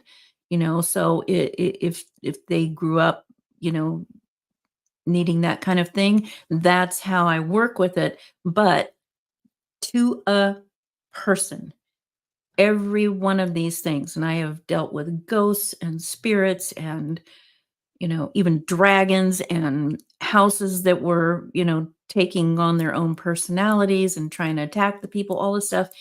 What I tell people is there's always a message for you here. You would not be experiencing what you're experiencing, no matter what you call it, if you didn't have some sort of something going on in your being that is a match to what's going on with that being. And there's always a message, you know. For instance, if there's a ghost in someone's house and they're, you know, experiencing things getting thrown around or noises, or, you know, I had a friend even one time who didn't believe in any of this, but she was just going crazy because she couldn't sleep at night. She lived by herself. She was a single woman, gorgeous, like model type woman. But every time she went in her bedroom, the temperature would drop from the rest of the house like 30 degrees. You could see your breath in her bedroom. And every time she would go to bed, like the big mirror on the wall would fall off the wall. And when she would go to bed, she felt like there was someone laying on top of her, crushing her, trying to smother her. So it got real bad. And everybody said, you know, have Debz go over and see what she can see. Well, it turns out that the being who was coming through, you know, because they had something in common, the being was a young woman who was born disfigured and disabled about 100 years ago. On that property, there was an old farmhouse, and to elderly people who were very religious, and they didn't want the community to know about her. And so they locked her in the attic for her whole life. They kept her in there. And she was, you know, she was told she wasn't, that she was too ugly to go out in public, and that, you know, she should, they tried to, you know, shame her and pray the demons out of her and all this stuff. Anyway, she had a terrible life. And so she never left that property. When she died a traumatic death. And I think, if I remember right, she died because a big mirror fell off the wall and hit her in the head, and she died. So in comes my friend into a new house, and her bedroom is so girly. It's all pink and frilly, and she has a million mirrors on her wall because she's really beautiful, and it made the room light and everything. And this being wanted to be like her. So she wasn't trying to kill her. She was trying to be close to her. And she was trying to get her attention and tell her story. And so when I finally went in there, and I just usually ask, and I say, why, you know, why are you here? What can I do with, well, how can I help you? And, you know, when I become resonant with that being, then they just spill their guts. And then I turn to my friend, and I'm translating for her and telling her everything. And she's like, oh my gosh, I always felt like that when I was a young kid. I always felt really ugly. I was afraid to look in the mirror. I was afraid to go out of the house. So she had a little bit of that energy in her. So this woman used it. It's almost like an open telephone line to get to her.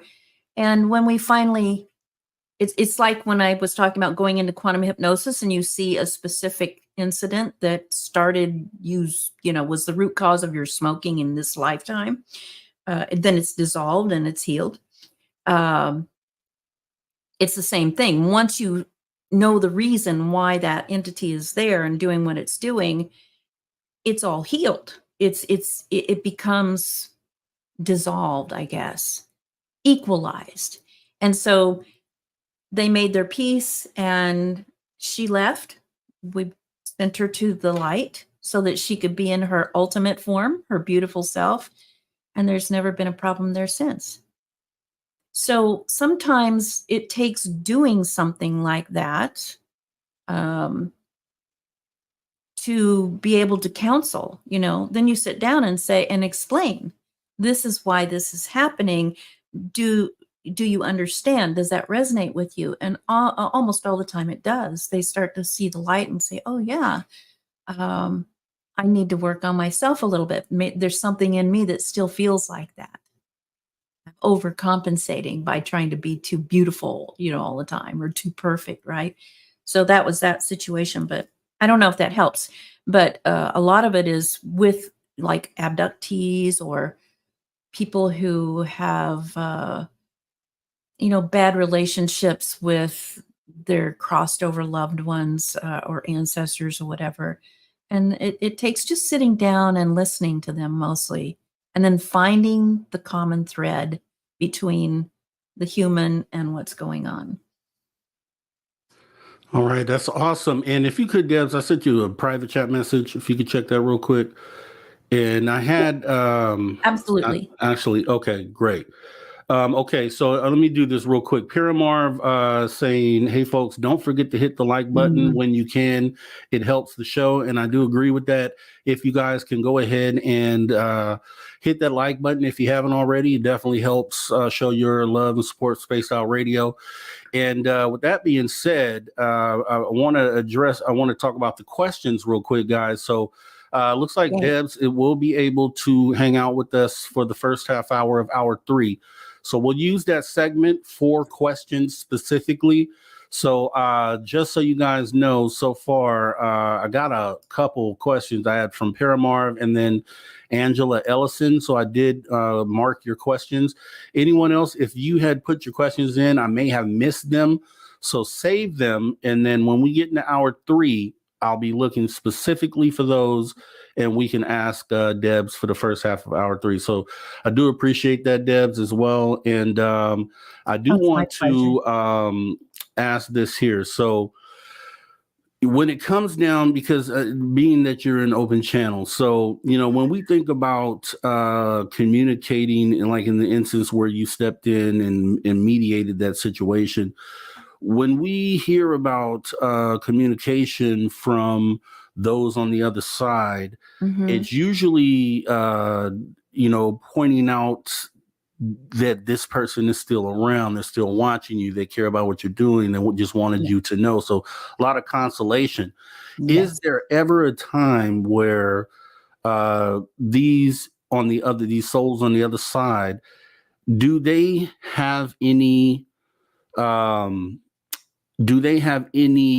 awareness of the ET consciousness side? So are they giving, instead of just giving consolation, are they offering advice on what it is that they know now that they are on the other side in relation to the overall larger umbrella of consciousness? Absolutely. And I think that's what's really fun is, just like I was saying, the guy I spoke with yesterday's great grandpa came through, he was just talking about, it's almost like they fine tune through the conversation. First, it's about, I love you, and I loved your dad, and I loved your grandpa. And then he starts giving specific information about, and this guy is very interested in ET contact, but he's, he didn't know what to do with the rest of his life. And this grandfather figure,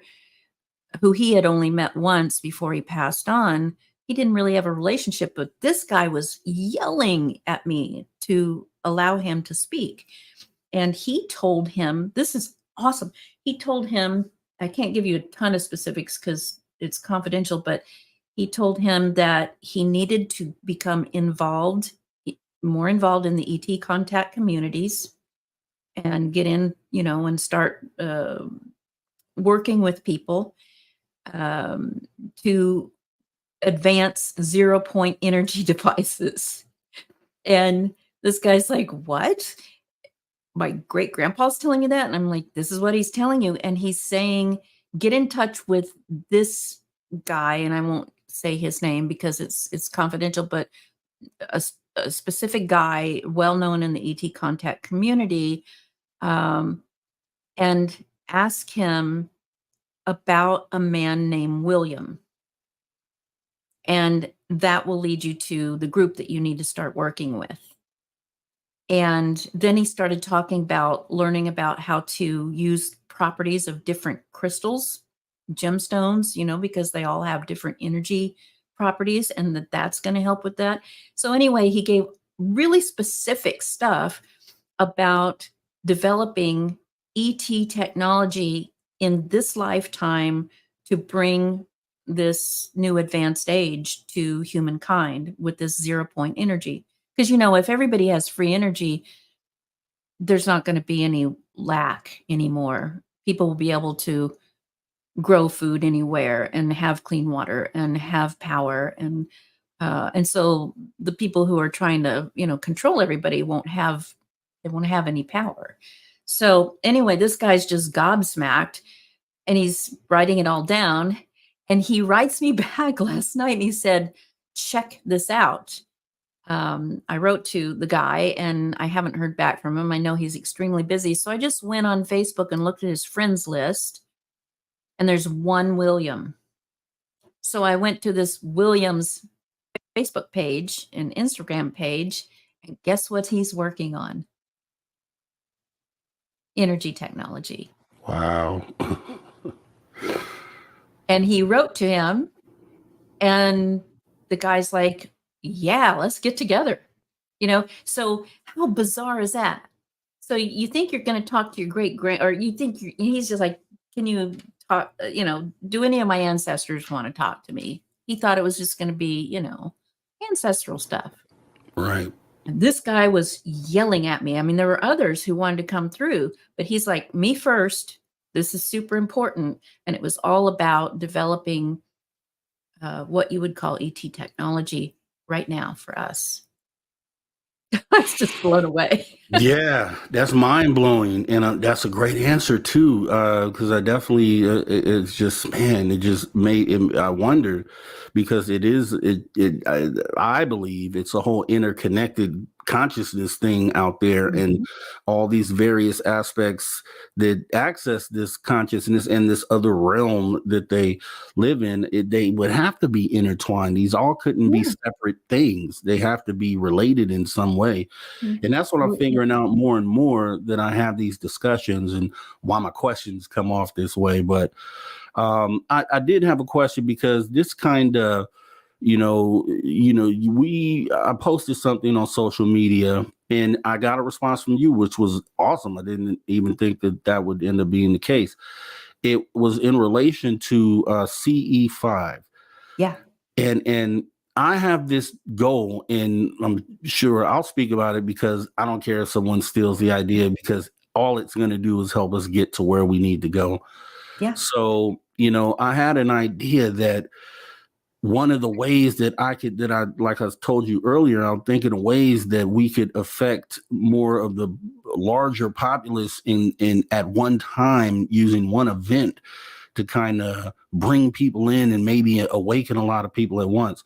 One of those things that I thought about was CE5 and just reaching out to all of the proven CE5 specialists out there to try to organize something on behalf of humanity that would allow us to have all these brilliant minds come together with these abilities to usher in a confirmation sort of event where these things can be summoned or called in front of everyone. I mean, I would think that would be something that would probably awaken a lot of people at once. Maybe not everyone, but I'm sure a large group of people would be unlocked at that moment. So what is your insight into CE5 and this, as far as success rate?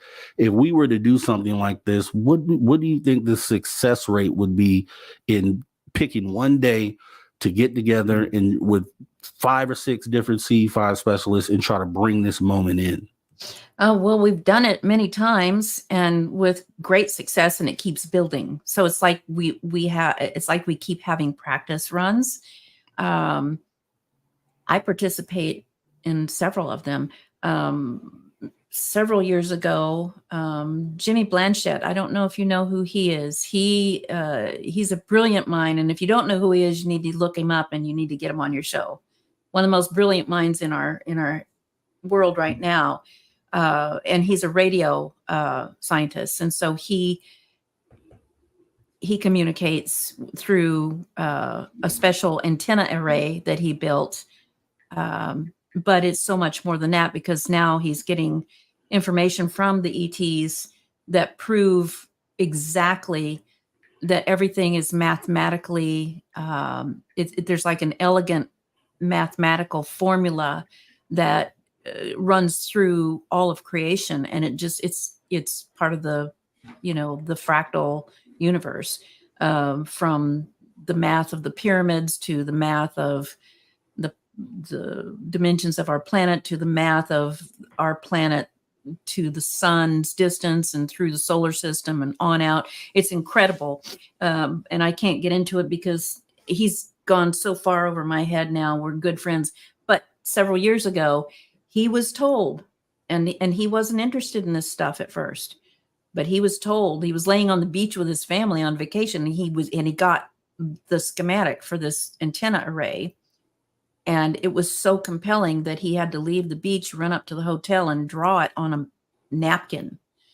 And then he started getting just pestered, is what he said, by these beings to build it and to communicate and then to start distributing this information to other people in the world. But a couple of years in, he was told to gather special people from the CE5 community and have an international CE5 event out in California, up in the high desert in the mountains. And I was one of those people. And we really had some spectacular stuff happen. I mean, we had a ship land, and we had, I can't talk about a lot of it because it was private and we're all still working on some of it.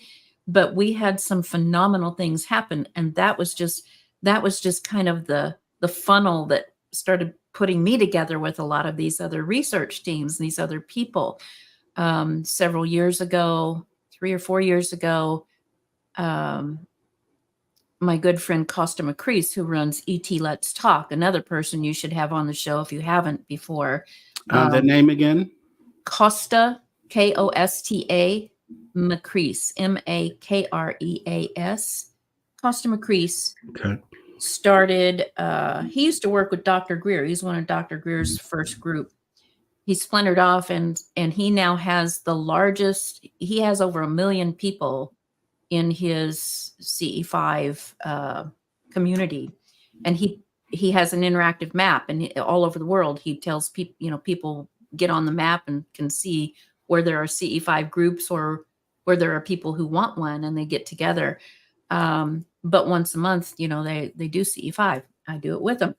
But do you remember that little guy who several years ago, it was a hoax? He said he was going to have a flash mob go and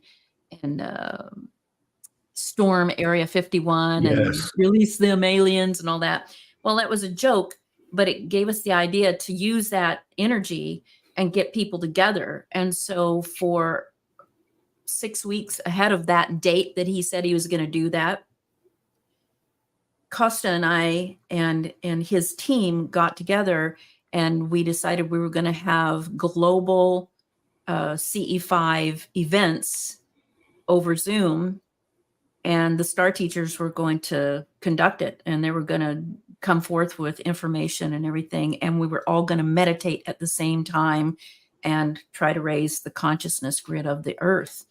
And so we did a lot of prep work, and I bought the real expensive Zoom where you can have 10,000 people. We did it for 3 days straight, and every day there were more people trying to get on than we had space for. And they were all meditating together, and everywhere, all over the world, there were, sightings at the same time. There were awakenings. There was all kinds of stuff that happened. So was there a mass sighting of ships all over the world, over the White House and all that? No, but there were mass sightings of ships and orbs and all kinds of other things at the same time every time we got together. Oh, and we also had at Paralabs, they were measuring the Schumann resonance of the planet. They do that every day. Every time we got together for those 3 hours a day, huge spikes in the Earth's energy, collective energy, on the Schumann resonance. So we affected the energy of the planet. So it's being done, but it needs to be done on a bigger scale and with even more directed, focused intention. And maybe you're the guy to do it, Rob. You know, I'll be on your team. I sure will. Well, thank you for that, and I will. I'm definitely going to call on you for that. And you're exactly right, because I know these things, these events take place. I know my guy Brown Dorf, who's usually in the chat, does these near me in L.A.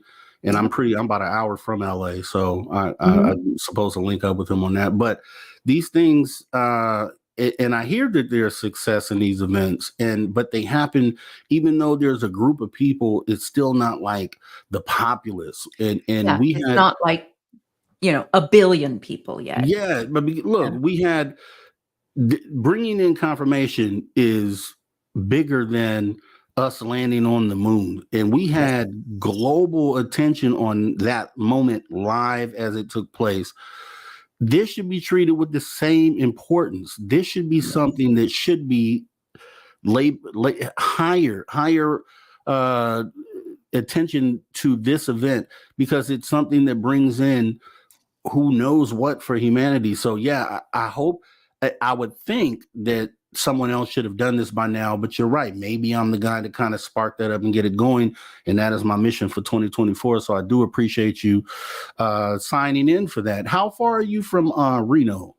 I'm in Kansas City, but I travel all the time. So you just, if the stars align perfectly, if you have the ability to come out to the Space Out Radio fan party in May 10th and 12th.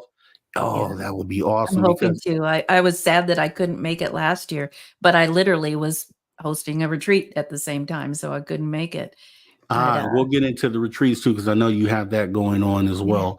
I was going to ask you, because do you know Brian Bowden by chance? Okay, so Brian is a great guy in general. He does CE5 as well, and he is usually here on Saturday, but he won't be here tonight. But he has also agreed to sign in too. So it would be, if you happen to be in Reno, he's going to be there as well. There would be 2, and I wanted to get maybe like 5, but 2 is a great number. Yeah, I rub elbows with a lot. And I'm not trying to brag, but I've been in this for so long. You know, I've had Skywatch groups before the term CE5 happened, you know, for decades before that. I still have a CE5 group here locally. But for the most part, I do these big training retreats, and so we try to, you know, get big groups of people and teach them how to do it so that they can go to their homes and start doing it with groups. You know, it's a viral grassroots kind of thing. So, but I do work with some very high level folks in the contact community. And I'd be happy to try to, you know, talk them into coming, and we could do that. Another person you might want to have on your team and on your show is Kimberly Porth. Kimberly Marie. She goes by Kimberly Marie Porth. She's one of my best friends, and she is a very established, very revered CE5 contact and consciousness facilitator like I am. And we often work together because we love each other. But she's in Michigan. She'd be great too. How do you spell her last name? Porth, Porth. Okay, great. I appreciate that lead there as well. Yeah. And yeah, I mean, we're gonna need I mean, you all the best minds on this. I mean, because if put together correctly and if done right, this could be one event that could really move that needle that we're trying to all move. You know what I mean? So it would be awesome to try to do this. We also will have in May someone at the event that does documentaries and video work. So the stars should align to be able to videotape this, have the right people there, and we may be able to pull this off. So awesome. What I do want to do real quick here is because we're going to be heading into the break in 6 minutes. So when we come back from the break, I do want to start off with jumping into your retreat and what's going on there. And then we'll ask questions on the back end of that. So I guess with that being said, so yeah, hopefully we have Debz in Reno. That would be awesome. And another name, guys, to add to the list for you guys to come out and meet is Debz. And I know Debz has a lot of fans out there. So we're going to set that up.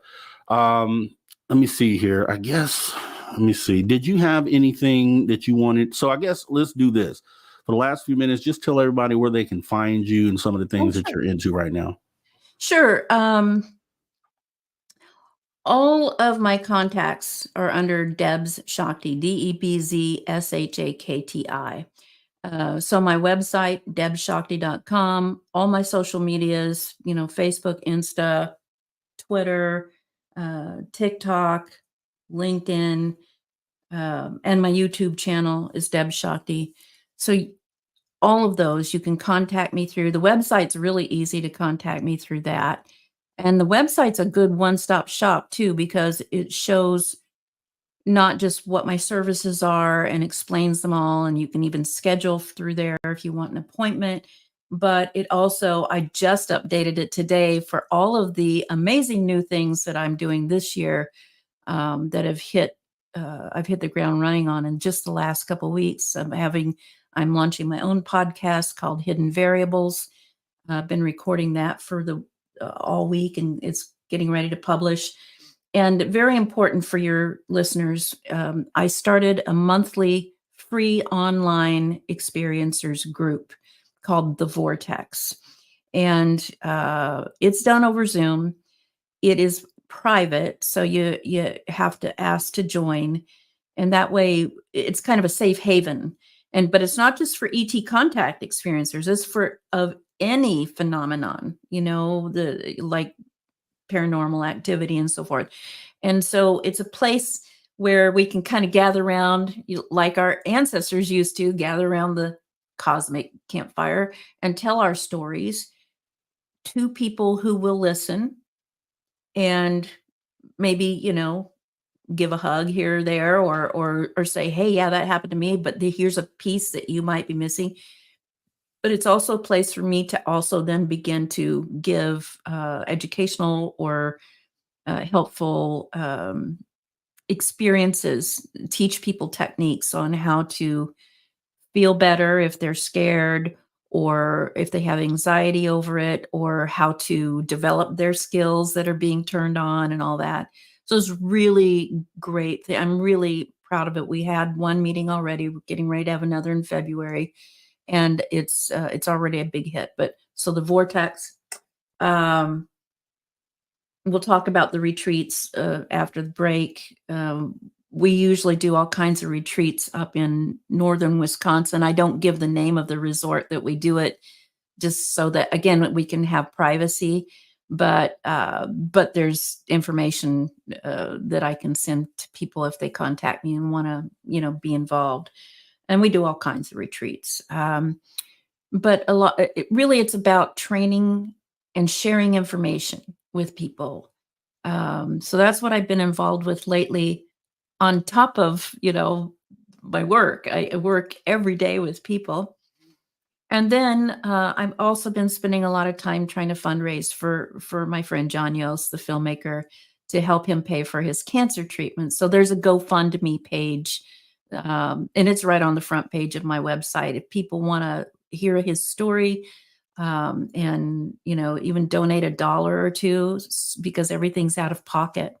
And he and his wife have literally gone through all their savings. They've spent probably over $500,000 this year trying to get him healed so he can continue to do the work that he was called to do by the ETs, which is make 2 more of these movies.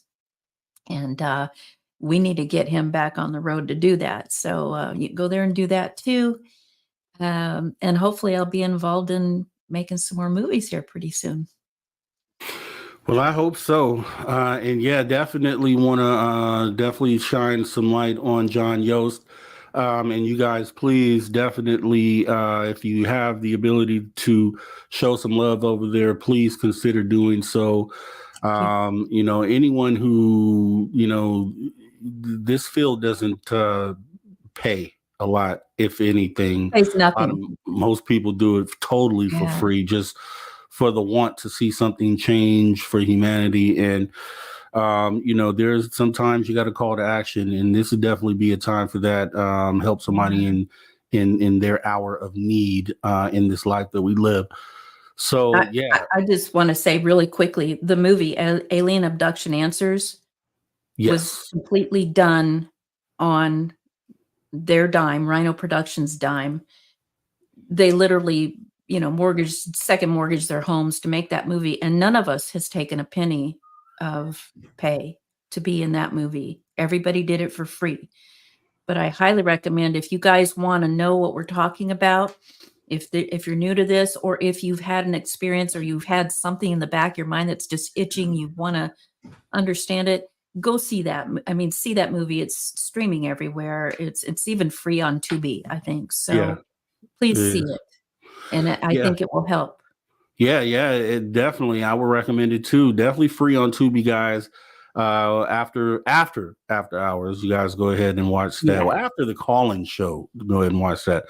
So with that being said, what I want to point out, Vaughn, thank you for the super chat stating, like Tim said, hit the likes, please, you guys. If you guys are here, even if you're not in the chat, consider hitting that like button. If you're not subscribed, please consider hitting that subscribe button. We'd love to see you back here.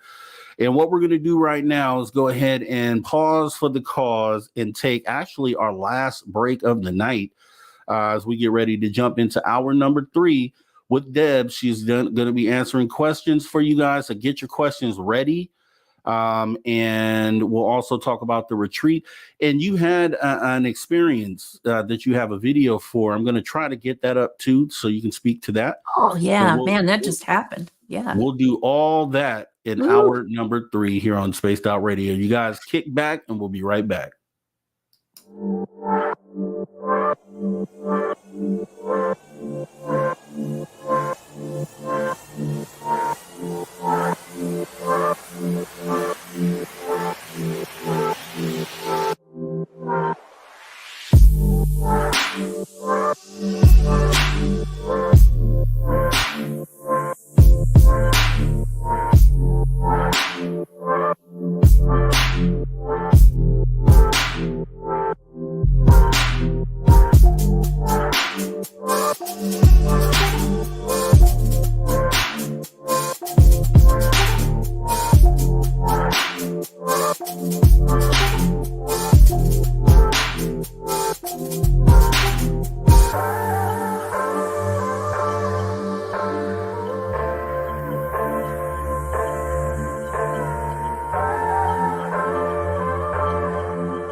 All right, everybody. Welcome back to Spaced Out Radio after hour number 3 with me, your host, Mr. Rob G.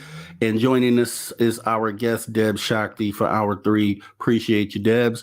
For the final hour, we're going to be asking Debz questions. So you guys get your questions ready. Get them ready. And let's go ahead and talk once again about the SOR fan party. Let me actually bring the graphic up for this. The SOR fan party, May 10th through 12th, 2024. As you can see with the graphic here, let's see. We have special guests, Dave Scott, Science Bob Murrow, Mr. Rob G, Melinda Leslie, Dr. Michael P. Masters, R. Keith Andrews, Jessica Jones, Lala Bright, Jim Goodall, Dirty Phil, Tim Senor, Lorian Fenton, Kira Grant Baker, Geraldine Orozco, potentially Debz Shakti, also Brian Bowden, and maybe even Travis Musto stated he was coming. It's gonna be a crazy amount of people that you're gonna want to meet there. So make sure many of my friends show there. up. Yeah, Exactly. A lot of the names in this field, and we want to meet you guys. So make sure you guys show up. Please show up. The itinerary goes as follows. Jessica, Dave, and myself will host 1 hour each. After the show is the after party, the VIP party. Saturday, we'll do ghost hunting with Merle. Saturday night, UFO Skywatch with Melinda Leslie, possibly / CE5 enlightenment event as well. Sunday, if you're able to stay, a free-for-all hangout. Come and see SOR fan favorites that I just listed here on the screen. And Jessica Jones will be there. We all want to meet you. Dirty Filth as well. Let's go ahead and set it up. Tickets are $60. $100 gets you the ticket in the VIP swag bags. Rooms have been on sale for as low as $139 per night. That's less than triple the price of Las Vegas. You can get more information on this. Just email info@spacedoutradio.com. All right. So with that being said, Debz, you have a retreat that you're hosting. Why don't you go ahead and we can get into that and then go from there. Yeah. Well, there are several retreats this year, but the one that's coming up is in April. And guys, don't get offended, but this one's just for women. We found that there are women in the metaphysical contact paranormal community who need a lot of support, and it's about unleashing kind of the magic within. And so it's going to be at this beautiful lake resort up in northern Canada or northern Wisconsin that we do a lot of our retreats with.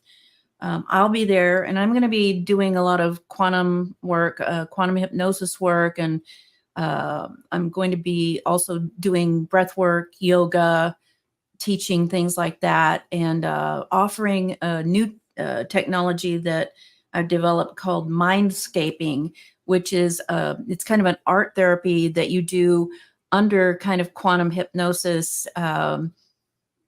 You get into that theta state, and you allow yourself to draw, and what you're doing with an intention of healing or manifesting something, you literally you come up with a picture of your neural net inside your brain as it looks when you've accomplished it. It's really beautiful and weird and cool.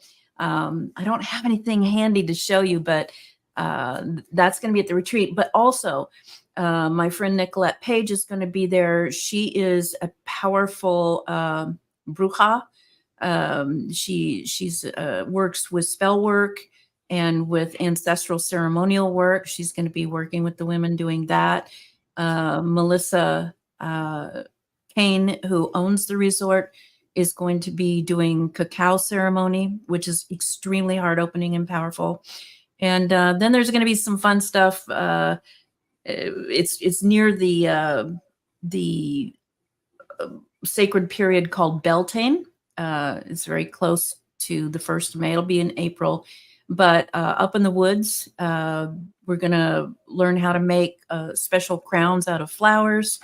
And we're going to do a quantum hypnosis group event an experience where they're going to meet their spirit animal. And there will be a special photography team up there to do photo shoots and makeup where they're going to make the women up look like their spirit animals, put these crowns on and do photo shoots. And the women will get to play with that. And there's just a lot more. It's just packed with stuff. Reiki, energy alchemy, Reiki, massage, all kinds of things to kind of get women to open up more to this kind of activity. Women kind of hold back. Men seem to be a little bit, more, I'm not afraid. I want to go out there and I want to see them aliens, women more. So if we can empower them, that's what this is going to be about. But it's very healing. It's about, going in and learning meditation and learning things to take back to their home too. And there will probably be some Skywatch stuff going on there too. And then later on in the year, we'll be having CE5, at least one big CE5 retreat that I know of.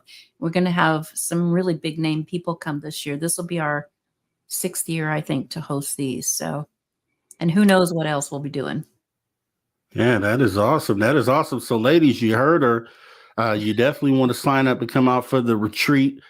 Mothman says he wants to go, but Mothman, he clearly said is for the ladies, Tim. It's for the ladies. Okay. Looks like the ladies Tim. Have something. Yeah, there we go. That's called Untamed Magic. Now you had Kira Am says that does sound fun in the woods. Mm-hmm. Definitely. So Kira, why don't you go and then report back and let us know what happened? That might be awesome. I'd love for you to come, Kira. Yeah. Okay. We linked it up. Okay.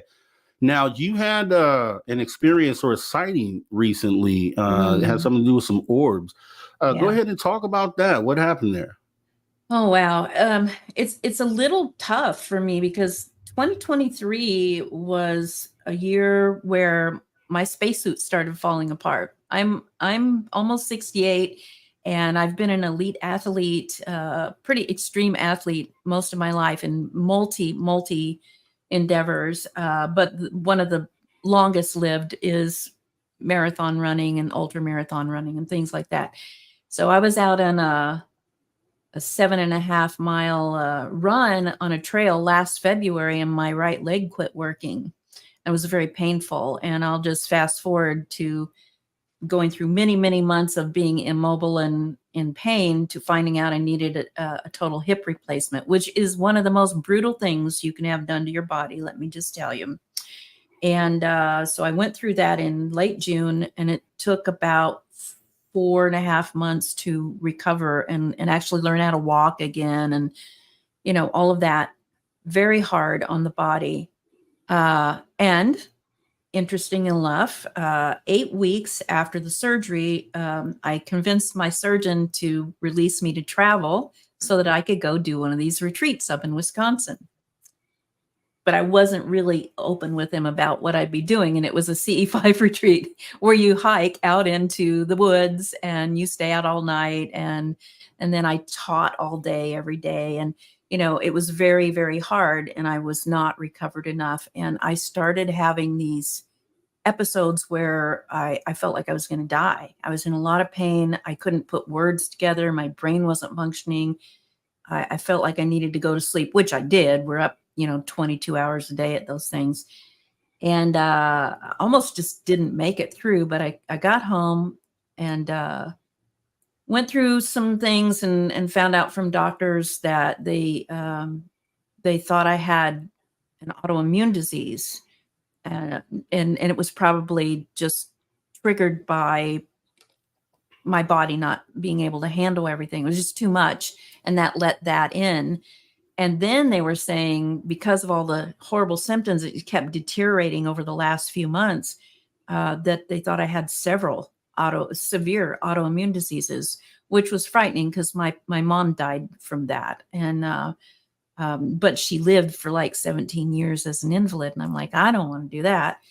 So about 2.5 weeks ago, I was having one of the toughest days. I've continued to work, but it's been really hard. And I had one of my toughest days. And I just thought at the end of the day, I'm going to do some gentle yoga and try to at least get back into something, some semblance of feeling good before my husband comes home. So I just had on some little yoga pants, a tank top. I was barefoot. And then I realized it was time for him to come home. I ran outside to go open our garage door for him because we do nice things for each other. And now bear in mind, we've been in really cold weather. We're in the Midwest in January. It was probably 20 if it was that outside. But I went outside and opened the garage door. And then I realized suddenly there were thousands of birds singing, like songbirds. Now in the winter we have geese, but we don't have birds. And I thought, wow, that's really unusual, you know? And I looked up in the bare trees and there were so many birds that looked like they had leaves in them. There were that many birds. And I was just like, wow, thank you. That's really amazing. That's uplifting. I have felt so terrible all day. And I was starting to get depressed and a little down, and which isn't like me. But anyway, just as I said that, no sound at all. Zero sound, not just no birds, but no sound at all. And I've had this happen to me many times, especially during CE5 events. When that happens, you're going to have a visitation, something. And so I just stood there and opened my heart like I teach other people to do. And I said, welcome, you know, to whoever. And I was looking up, the sky was blue, it was still daylight. And suddenly these two giant white orbs or spheres showed up. First one, and then a few seconds later, another one right next to it. And they started moving in tandem slowly across the sky. And they were flashing or kind of signaling like gold and yellow every once in a while, but nothing like an aircraft. It was very random.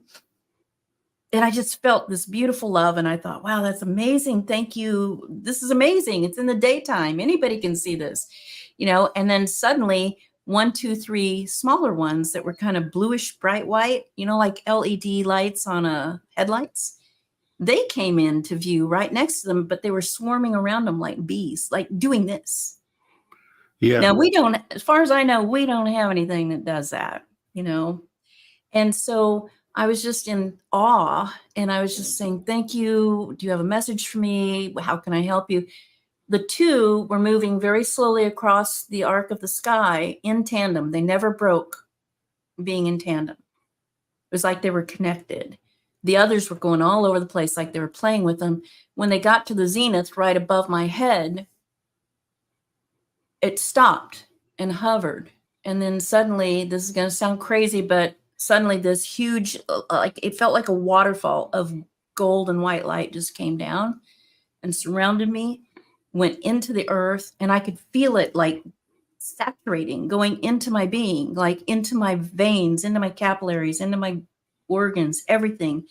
And I got really hot, you know, and like I said, I was out there with hardly any clothes on in 20-degree weather, barefoot, and I was sweating. It was so hot. And I just said, thank you. This is amazing. What a great experience. How can I help you? And a voice came into my head and it said, what you need to do is get out of fear. You need to get out of the state of fear and get back to yourself and get back to work, and get back to work immediately. And then it said, the oddest thing, it said, remember to always look for what is in the spaces between all the things. And I said, okay, thank you. Thank you so much, you know. And then it started to move, the two started to move off and the other three were just buzzing around. And they went over to the horizon and started to blink out, 111. And then the other two, as soon as I said thank you, and I said I love you, because I felt all this love, I just said I love you, they were gone. And then I realized it had gotten dark. So this took like 20, 25 minutes. It had gotten dark, and I turned around to go to the house because I'm like, well, that's over. Oh, all the birds came back, which is odd too. Even in the summer, the birds don't sing in, in the dark. And then here came my husband driving up the driveway, looking at me like, what in the world are you doing? But ever since then, I have been completely well. I have been more than well. I have been Debz version 10.0. A day or two later, we had a major snowstorm, and I shoveled very heavy snow for 5 hours. Whereas 2 days before, I could barely function. I could barely get around, and I couldn't function. So it's gotten more and more powerful every day. And since then, in meditation, that voice has come back and said, now you and I always am grateful. And I say, thank you. How can I be of service with this? And it says, you now are the generator of this. You've been given this energy. You're the generator. Anyone you interact with and work with will receive this energy too. So there's no mistake. Any of you are here listening to this right now, or anyone listening to that silly TikTok video that I made, anyone I tell this story to, you are receiving that same energy as I speak. And there have been people contacting me ever since saying, it's happening to me. I've been very sick and now I'm well. Or I had a problem that I couldn't solve, and now suddenly I know the answer. So what were those things? Were they ETs? I see ET beings all the time. I see ships in the sky all the time. I see orbs all the time. This was at a level I've never experienced before, Rob. I'm going to get emotional because it's so powerful, but it is. And you had a comment here from Van Gogh that said super Debz. And I agree. That's what it feels like. And I'm glad that you are feeling okay at this point. When you talked about that experience, it actually, I had a UFO sighting about a little over a year ago, August of 2022. And the what they were doing initially was exactly what you said when you said they were going like this against each other. They were doing this, and I try to explain it to people as almost like mosquitoes, like a swarm, like flying amongst each other. But see, these were in broad daylight and they were physical objects. My theory is that whatever these things were, if had it been night, they probably would have shown as orbs as well. That's just my a working theory that I have. Yeah. But a lot of what you're and they also ended up going from where they were in the sky to flying directly overhead. I didn't get that download or feeling that you mentioned, but there were 3 people there for the sighting, and 2 adults and then a child. And I spoke to the other adult, and we had the same effect, which was if you looked at the sky seemed to it. So I'll explain it like this. So if you were to look into a calm puddle of water and view the sky through that puddle, and if you had tiny raindrops falling into that water, the way that those hit the water and obstruct your view of the sky is what we saw looking into the sky. Don't know what that was. I have no idea what that could have been, but I resonated with it. Kind of reminded me of the sighting that you just described. Wow. Yeah, no, it's crazy. I got so much stuff I could talk to you about and show you, and we will end up talking about this at some point. I hope so. What I do want to do is give the audience a chance to ask their questions. So I know I have a couple here, or maybe 2 or 3. You guys, please start putting your questions in the chat now, and we'll get them answered as you put them in.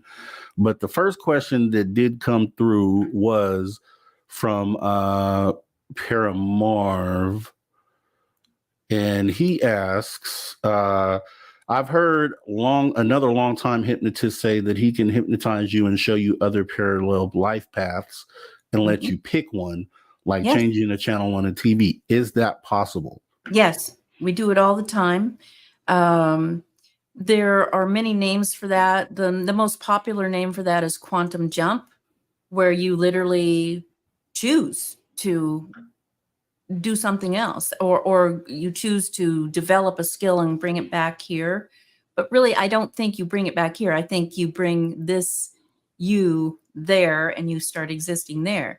But yes, it does happen all the time. And in fact, I want to tell Paramarv and your listeners, you may not realize this, but you shift in and out of different frequencies trillions of times per second.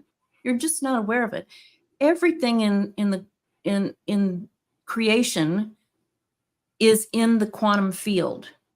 It all exists, like I said, in the same point at the same time forever. And so you can access anything from there because via quantum entanglement, you were talking about everything being connected a little while ago, Rob. Yes. It's called quantum entanglement. It is a proven thing in our science right now. We've proven that. Everything affects everything else. So you can literally access a different life path if you want. It's all about choice, and it's about maintaining the energetic, emotional state, the focus of actually living that. And here's the thing, you have to, as the teachers like to say, you have to trust with a capital T that it's real and act like it's real. And when you do, it's real. And Paramar wants to add to that question and states, is it ethical? Because he'd feel like he's stealing from the other version of himself. No, it always affects beneficially all versions of yourself. And it affects beneficially all versions of yourself that are other people. You may not understand that from your point of perspective as a human being, but this is something that has been even written in ancient spiritual texts from many different cultures. It is the most ethical thing you can do, is to make choices to live in the highest version of yourself that you possibly can. You're not stealing from anybody. There is enough infinite everything in the universe for everyone. You can't steal from anyone. Only in this construct, third dimensional earth life, which is kind of a, forgive me, I don't like using the word simulation, but it's a construct. It's an experimental science lab that we built to play with lack and limitation. That isn't the true reality of life. So I want to encourage you to try it and play with that and see what you come up with. I want to find out where you go. Yeah, Paramar, if you heard that, give it a try and let us know how it works out so we can update Debz on that. We have another question from Angela Ellison, who asks, is there a chance Debz had an NDE at birth? Well, I don't know if I had one at birth, but I've had two that I know of consciously in my life. And I can tell you right now, there's no need to fear death. It is literally you're taking off a spacesuit. You really are. But I don't know that I had one at birth, but it's interesting that she mentions my birth because my birth was very odd. I was my mother's first child, and I was born very tiny. I was less than 4 pounds. And when I was born, they thought I was dead because I wasn't breathing for a little bit and they couldn't hear a heartbeat. Well, turns out they moved the stethoscope a little and my heart is on the other side.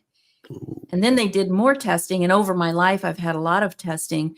I have I was born a very rare human being. Everything inside of me is a mirror image of most other people's. All my organs are on the opposite. everything is backwards. It's called situs inversus. But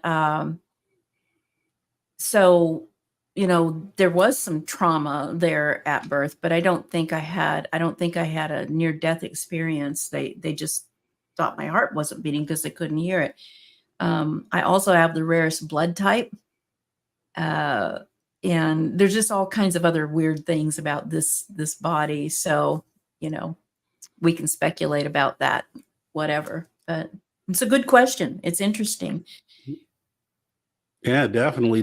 We do have Quantum Momentum, who has a quantum related question. How can someone do self-quantum healing? That's a good question. I love teaching people how to do that, but really, quantum momentum, anybody can do it.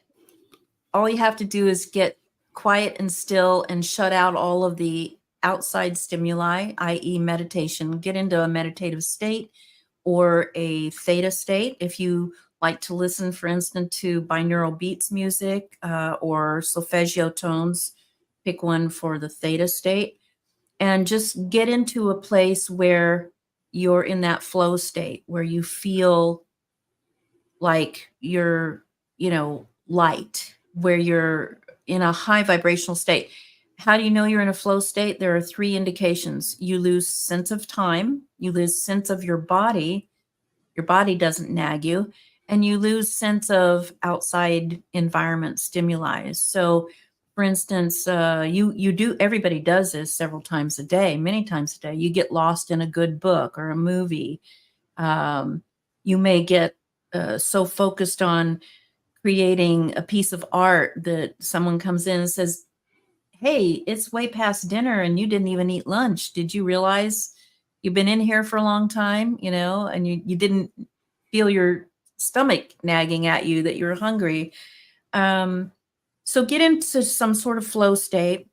Anybody who wants to know how to get into the flow state so that you can do self quantum healing, which is just getting in that state and then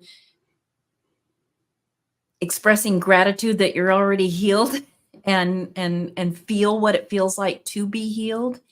If anybody wants to know some of the practices that I like to teach, how to get to that flow state so that you can launch into that, just contact me. Go on my website. I have free tutorials, or I'd be happy to send you some free tutorials about how to do that. Simple stuff like breath work, making a sound with your voice, and some other things to still your mind. And then once you're there, to allow yourself to feel just what I described earlier, just feel it going through you. So I hope that helps. Definitely does. And we have Tamothman asking, Debz, can you share your triangle sighting with the audience? Which one, Tim? He may be talking about the one that happened many years ago. As I said, I'm a runner, and I was running in my neighborhood. My neighborhood's an older neighborhood that was built around a small lake. It used to be a kind of a health resort back in the early 20s, actually. And if this is the one Tim's talking about, I've told it on some of Grant Cameron's shows and stuff, and I think it's in one of his books. But I was running. It was a really foggy morning, and something told me to stop at this one spot, in my run around the lake. And I just stood there, and it was really just, foggy. You couldn't hardly see anything. And suddenly up from the lake comes this huge black triangular craft. Now, bear in mind, this lake is probably at most 20 feet deep, maybe 30 feet deep at its deepest. This thing was huge. It was bigger than a football field. And yet it just came up out of the lake, no displacement of water, no sound, even the fog wasn't displaced. It just came up right in front of me. And it came up and it was just huge. And again, there was this energy. You just always feel this energy. And it rose up out of the lake. There was no water dripping off of it either. Rose up right above me. And on each tip of the apex of each of the corners was a light. And there was a light in the center. And it just hovered there for a while. And I just felt this connection. I mean, it was bigger than anything I've ever seen up close, you know, huge. There's no way it could have fit in that lake, you know, and then suddenly it just shot off and was gone. And so that was one. I've seen many, but that was the one you may have heard of before, Tim. So thanks for asking that. He did say, yes, that is the one that he's speaking about. And awesome. With you saying that, because you always hear about these craft obviously coming out of water, we feel like they have bases in the ocean. But an important part of what you just said was that this craft that came out of this lake shouldn't have been able to fit in this lake to begin with. And what the way that and I'm middle of the road, so I go where the evidence leads me. And when I look at USOs, one of the things that I've thought about was that, okay, these things are in the water, makes sense. They may have a base underwater, okay, makes sense. But the thing that I always have a problem with is that the ocean floor is pretty volatile when it comes to like volcanic activity and things of that nature. So you get to thinking, how much sense does it make for them to live on the bottom and have some sort of base somewhere where it's that volatile? And then it kind of takes me into the place where that I thought that was probably not possible, as far as them living beneath the surface of the actual crust of the planet. And a lot of people, it's a theory that they have that they live inner Earth. Yeah. And it makes more sense, especially when you say what you just said there. You saw this craft come out of a lake that it could not have fit into. So is the chance that it came from beneath the lake, beneath the bottom of the lake, would make a lot more sense. And it kind of just takes me into this. So I had to say that because I agree. It's a point that when people talk about these things coming out of water, you never hear someone say and it came out of water that they shouldn't have been able to fit in. That's I think a clue to what it is that where they're at underneath the water. It was very profound. And you know, that you bring up such a good point. Yes, they could be living in the inner Earth environment. The other possibility is, you know, if they can get here, you know, at faster than light speed, which they have to, they're interdimensional. They get here in a blink of an eye. They're just coming through portals. They're just coming through the other side of a wormhole, if you will. So it might have just been a dimensional portal there in the lake that came through, right?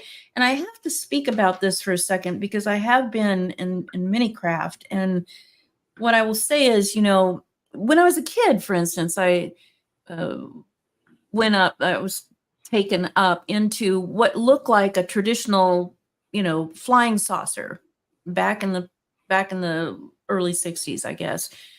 And it was, you know, maybe the size of a Volkswagen. To a little kid, that looked like the size of a Volkswagen. I went up in it, and inside it was enormous, like LA. Wow. Seriously, it was a civilization. So are these actual craft, or are they simulations or holograms of craft, and they're taking us through portals into other civilizations or whatever, you know, or are the craft expandable? You know, are they beyond our physics? So, you know, when it shows up here, it's the size of a Volkswagen. When we go up in it, it's the size of LA. Who can say? Because we're these little bitty creatures with a tiny little, you know, brain that can't understand all of that. But I will tell you, I've had those experiences and it's amazing. And I will say one other thing. These craft, if you want to call them that, these spaceships, they're consciousness too. They're conscious. They are, sometimes they're melded with the consciousness of the pilot, if you will, or the beings who are in there, or they are consciousness themselves. And I have interacted with the craft itself, as a being. So it's just like all these infinite things. There is. I like the way your mind is working too, because that's where I go as well. And you made a lot of great points there. And one thing I will say that another place that I moved into recently, and I'll tell this because I've told the story before. I'll just really quickly, and you may agree. So with the sighting that I had, like I told you, it was like yours with the swarm. Yeah. One thing that I came out of that with is that these things seemed to be, I'd say probably each one, it was 47 of them, by the way, but each one was probably 5 feet, maybe if I had to guess, in diameter. Now, the way that they were doing this thing here in a cluster, and the way that they flew across the sky in a V formation, sort of like birds almost, but they kept shifting that many times. Yeah. And with the orbs as well, they almost seem to be organically alive. Yes. The actual craft themselves. And it takes me back to the movie Nope. I told someone that I sat in the theater. I was, everybody thought it was going to be this classic UFO story where the ship came and these beings were on the ship, but only to find out at the end of the movie, and spoiler alert, that the ship was an actual creature. And it blew my mind because a lot of people said, "Oh, I didn't like it." That was their immediate response. I sat in the theater as the credits rolled. I sat there for 5 minutes. Yeah. And Stunned. I said, wow, it wasn't what I was expecting. But by the time I left the theater, halfway to the car, it hit me that what they were showing, and it really felt, I felt really good about the movie. So I said, what would make someone go so far off of what the belief of these things being physical craft to say that these things are alive? And then when you have these experiences, you kind of walk away with the same feeling that these things could be alive as well. And then we had Travis Mustos on, who talked about the clouds being cover for the craft, or that the clouds are the craft.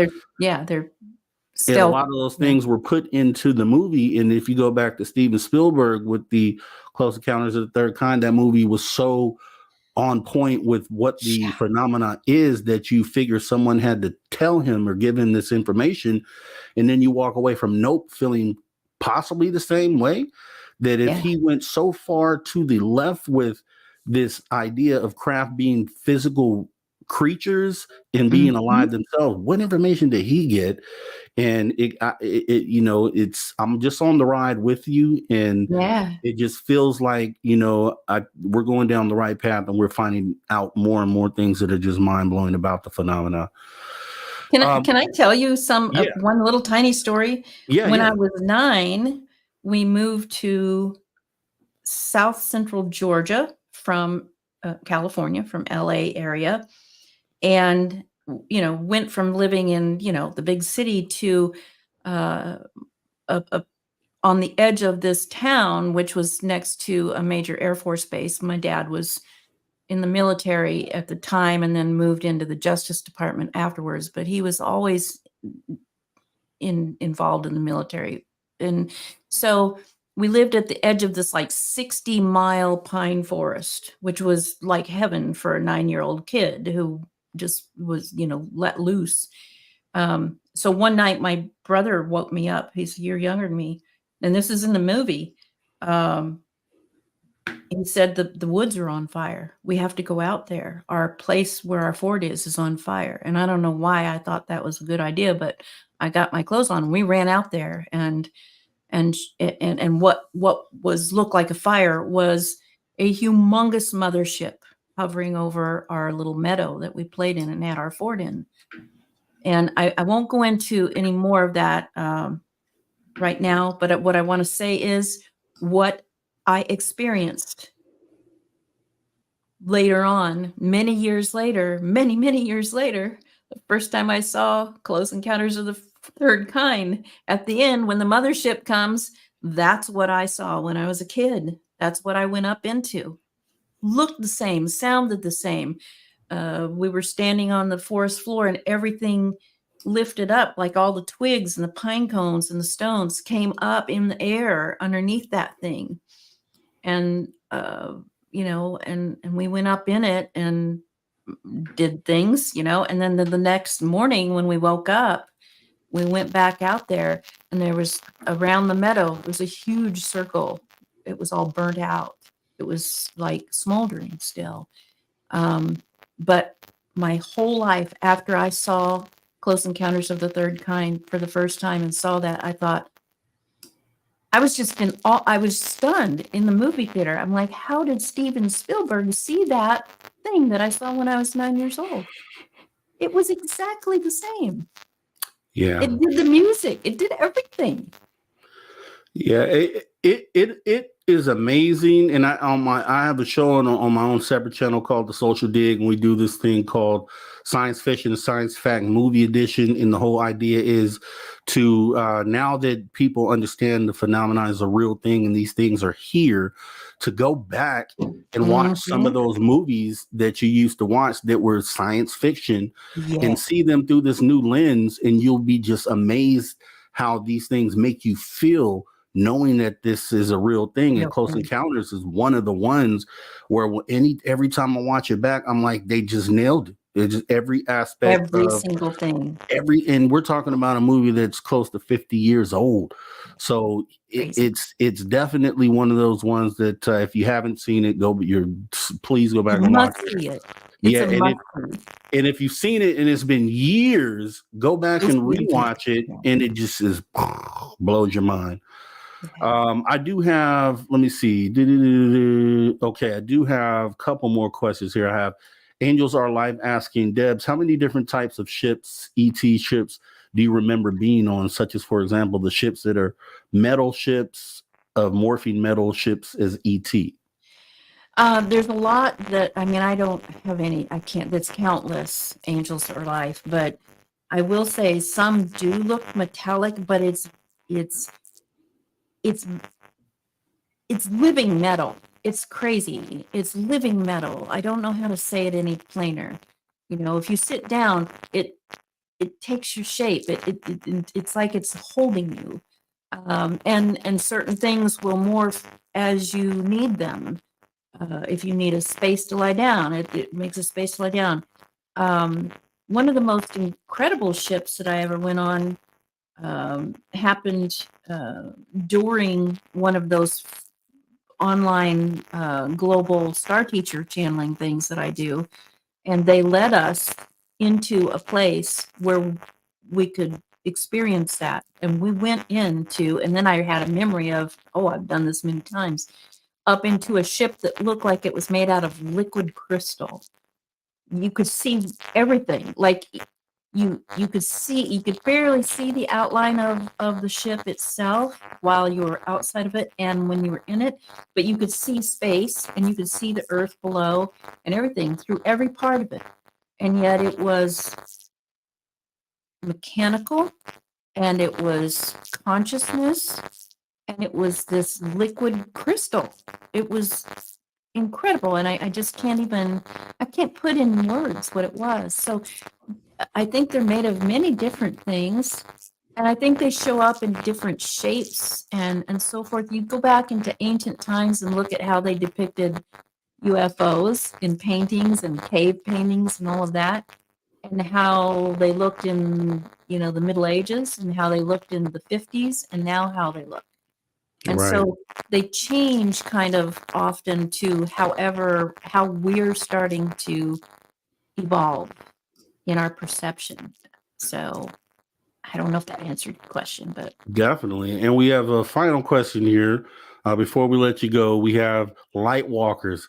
Very important question here. Can you have Deb state the dates of her women's retreats? Oh, yes. I have to pull it up here, actually. And you'd think I would have it in my mind, but my mind is full of many things. I remember, I always quote or paraphrase Albert Einstein, who said that he could never remember his own home address because he didn't fill his mind up with such minutia, things that other people could remember for him. It's April 18th through the 21st. And it's in the North Woods of Wisconsin. So if you guys go to any of my social media pages or the website or anything, it's all on there. Just contact me and I'll be happy to send you to where you can get all the details, including where it is, because we like to have a safe space where people can't just barge in. But so and it's actually named Untamed Magic, but it's called BODY, which stands for Bear, Owl, Deer equals You. It's themed around the animals of the forest, and those aspects of strength, nurturing, grace, and wisdom. All right. And that's at debzshakti.com. Absolutely. Thanks, Okay. Kira. Yeah. And Debz, awesome. I really appreciate you going the distance with us tonight. I had a great time talking to you and meeting you here. Finally, and I'm hoping, finally. And I'm hoping that we do this again very soon. And I'm hoping that we can get you to Reno because, oh man, I'll talk to you more about that. I think we all together can do something special. So, did you have anything that you wanted to leave the viewers with? Thank you so much, Rob. Just thanks to everybody who was with us tonight and anybody who's watching it, at any time. Just know you're here on purpose. There's real good information for you here. But also know that I'm not special. All of you are special. All of you have these abilities. And if you want help in learning how to use them or open them up, please contact me or contact someone. There are many people who can help now. And if you've had an experience and you don't know what to do with it or you're afraid to talk about it, reach out to me. And if you don't resonate with me, I will send you to somebody who can help. There are so many people. Don't sit like our friend Susan Alloway, who's just writing here, who sat for years, or my friend John Yost, who sat for years without being able to speak about it. Once you do, your whole world changes. And I would just encourage you to be open and excited about life, because life is beautiful. And that's the main message they're trying to give us. I agree. Well, Debz, definitely want to thank you for coming in tonight. I think this was a special broadcast, a great broadcast. And I'm just so glad that you joined us. Things aligned because we were supposed to do this. And I think we did it. So definitely want to thank you for coming in. I'm going to go ahead and get this show wrapped up, and I will be reaching out to you very shortly. Thank you, my dear. Thanks. All right. This has been Debz Shakti, guys. Thank you very much, Deb. Have a good rest of your night. You too. Thanks. All right, guys. So Debz Shakti, guys. Awesome show. Wow. I do appreciate everyone who came in and had a great time with us tonight. And I do appreciate Debz for going the distance with us tonight. Our guy for Saturday, Brian Bowden, is busy with the in-laws, and I joked with him. He knows what the joke is on the side. So maybe we'll have Brian back next week. It's going to be an awesome weekend, man. I hope everybody has had a great time thus far. Powerhouse show today, and I believe it's going to be another Powerhouse show tomorrow. Tomorrow we have Susie Hansen from New Zealand coming in. So I think this will be a weekend that goes down in the books. And just like Debz has the ladies retreat, this has been a weekend of just lady guests. And I think that's empowering in itself too. So you know what I mean? I think let's give a shout out to the ladies on that one. To Mark, man, you cannot go to the retreat, man. You can't. I think Debz told you like twice, man, you can't go. But you can go to the SOR fan party in Reno, and I definitely hope to see you there, my good sir. And actually, maybe we're caravanning or doing something along those lines. So, Race Fan is suggesting that we all have a group hug. I mean, I'm not against that. Show up in Reno, man. Let's do the group hug thing. Let's channel excellent and positive and healing energies for everyone. It's this. I think Reno is really looking to be something that is more than just an event, and that's just me talking early. You know, this will be my first SOR fan party, but I think that it's going to be, aside from us being able to meet you guys and vice versa, I think this is going to be an overall powerful, game-changing event. I think this one will go down in the books as something that helped the movement, and I think that's very important for all these shows out here that touch on this subject and that are pushing for confirmation to do things that move the needle, right? Do more than just talk about it. 2024 can be a year of people getting off their couches and putting their minds to work on how to get this thing to move. It's all our jobs to do so. And it feels good for me to come in on these weekends and on the work we do over at the Social Dig to kind of, have that feeling that you moved something, that you helped, manifest our ushering into this new place that we're supposed to go. You know what I mean? I think it's so powerful, and to be able to be in a position to help that happen is a blessing in itself. And I really do appreciate that. So let me go ahead and look at the chat here. Castle Dude is definitely giving it up, saying, hey, Rob G and SOR fan. Mothman is promoting the SOR not Vegas party though, SOR-Vegas party. I think is Reno. Is that the right link, Tim? I'm not sure. Christine saying, Rob, off topic, but you're a very good listener, communicator with our guests tonight, and always you ask good questions. You're doing a great job. Thank you very much, Christine. It's just genuine me, man. I'm not up here trying to be something that I'm not. I'm a human on this path of enlightenment and in the overall focus of trying to help bring this thing in. So I've been put in this place. It's not my doing. I've been led to this place, and I'm just seeing where else this path takes us. So I do appreciate that. And okay, yeah. Genuine you, I get it. Yes, sir. Okay. And Mothman says that is the right link. Okay, so it just says Vegas, but it should link you to the Reno party. I think this is going to be a big thing. Okay. Kira confirms that is the correct link. Great. Okay.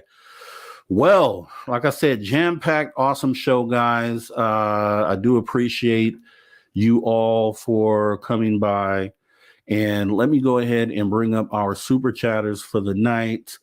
We had Vaughn saying, hit the likes. So if you haven't done already, hit the likes. Thank you for your support of SOR, Vaughn. We had Kira, I am. Thank you with the 1111. For everyone, remember who you are, a shining soul to share your love. I love you all. We love you back. Kira, I am. Thanks for your support of Spaced Out Radio. And then we had Carl Bittner, a.k.a. as Dave calls him, Human Carl, not to be confused with Alien Carl. This has been another knockout show, Rob. Thank you for having Debz on. And Debz, thank you for so unselfishly doing what you are doing. And I agree with that. And that's why I always make it a point to point that out, because the ufology gets a bad rap for there being grifters in this field, which there are, and paywalls are always thrown up everywhere. But then you can you can kind of see the people who are doing it for all the right reasons. And I believe Debz is one of those people, as I believe that, well, I know that's the path that I've been set on.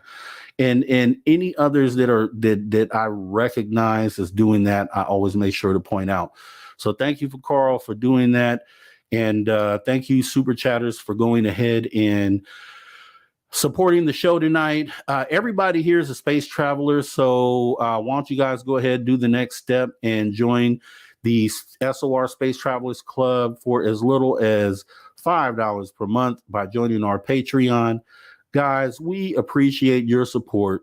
To all our viewers and listeners across the globe, thank you for tuning your frequency to Spaced Out Radio, where we do and will always do what we do best. And what is that, you ask? I'm sure everybody knows. We own the night. You guys have a great rest of your night. Be back tomorrow. Susie Hansen will be our guest for tomorrow. It should be another great show. And if you're up and you're into talking about your experiences, you can join us right at the Social Dig for a little late night call-in tonight. So we're bringing it back. You guys have a great rest of your night. Take care.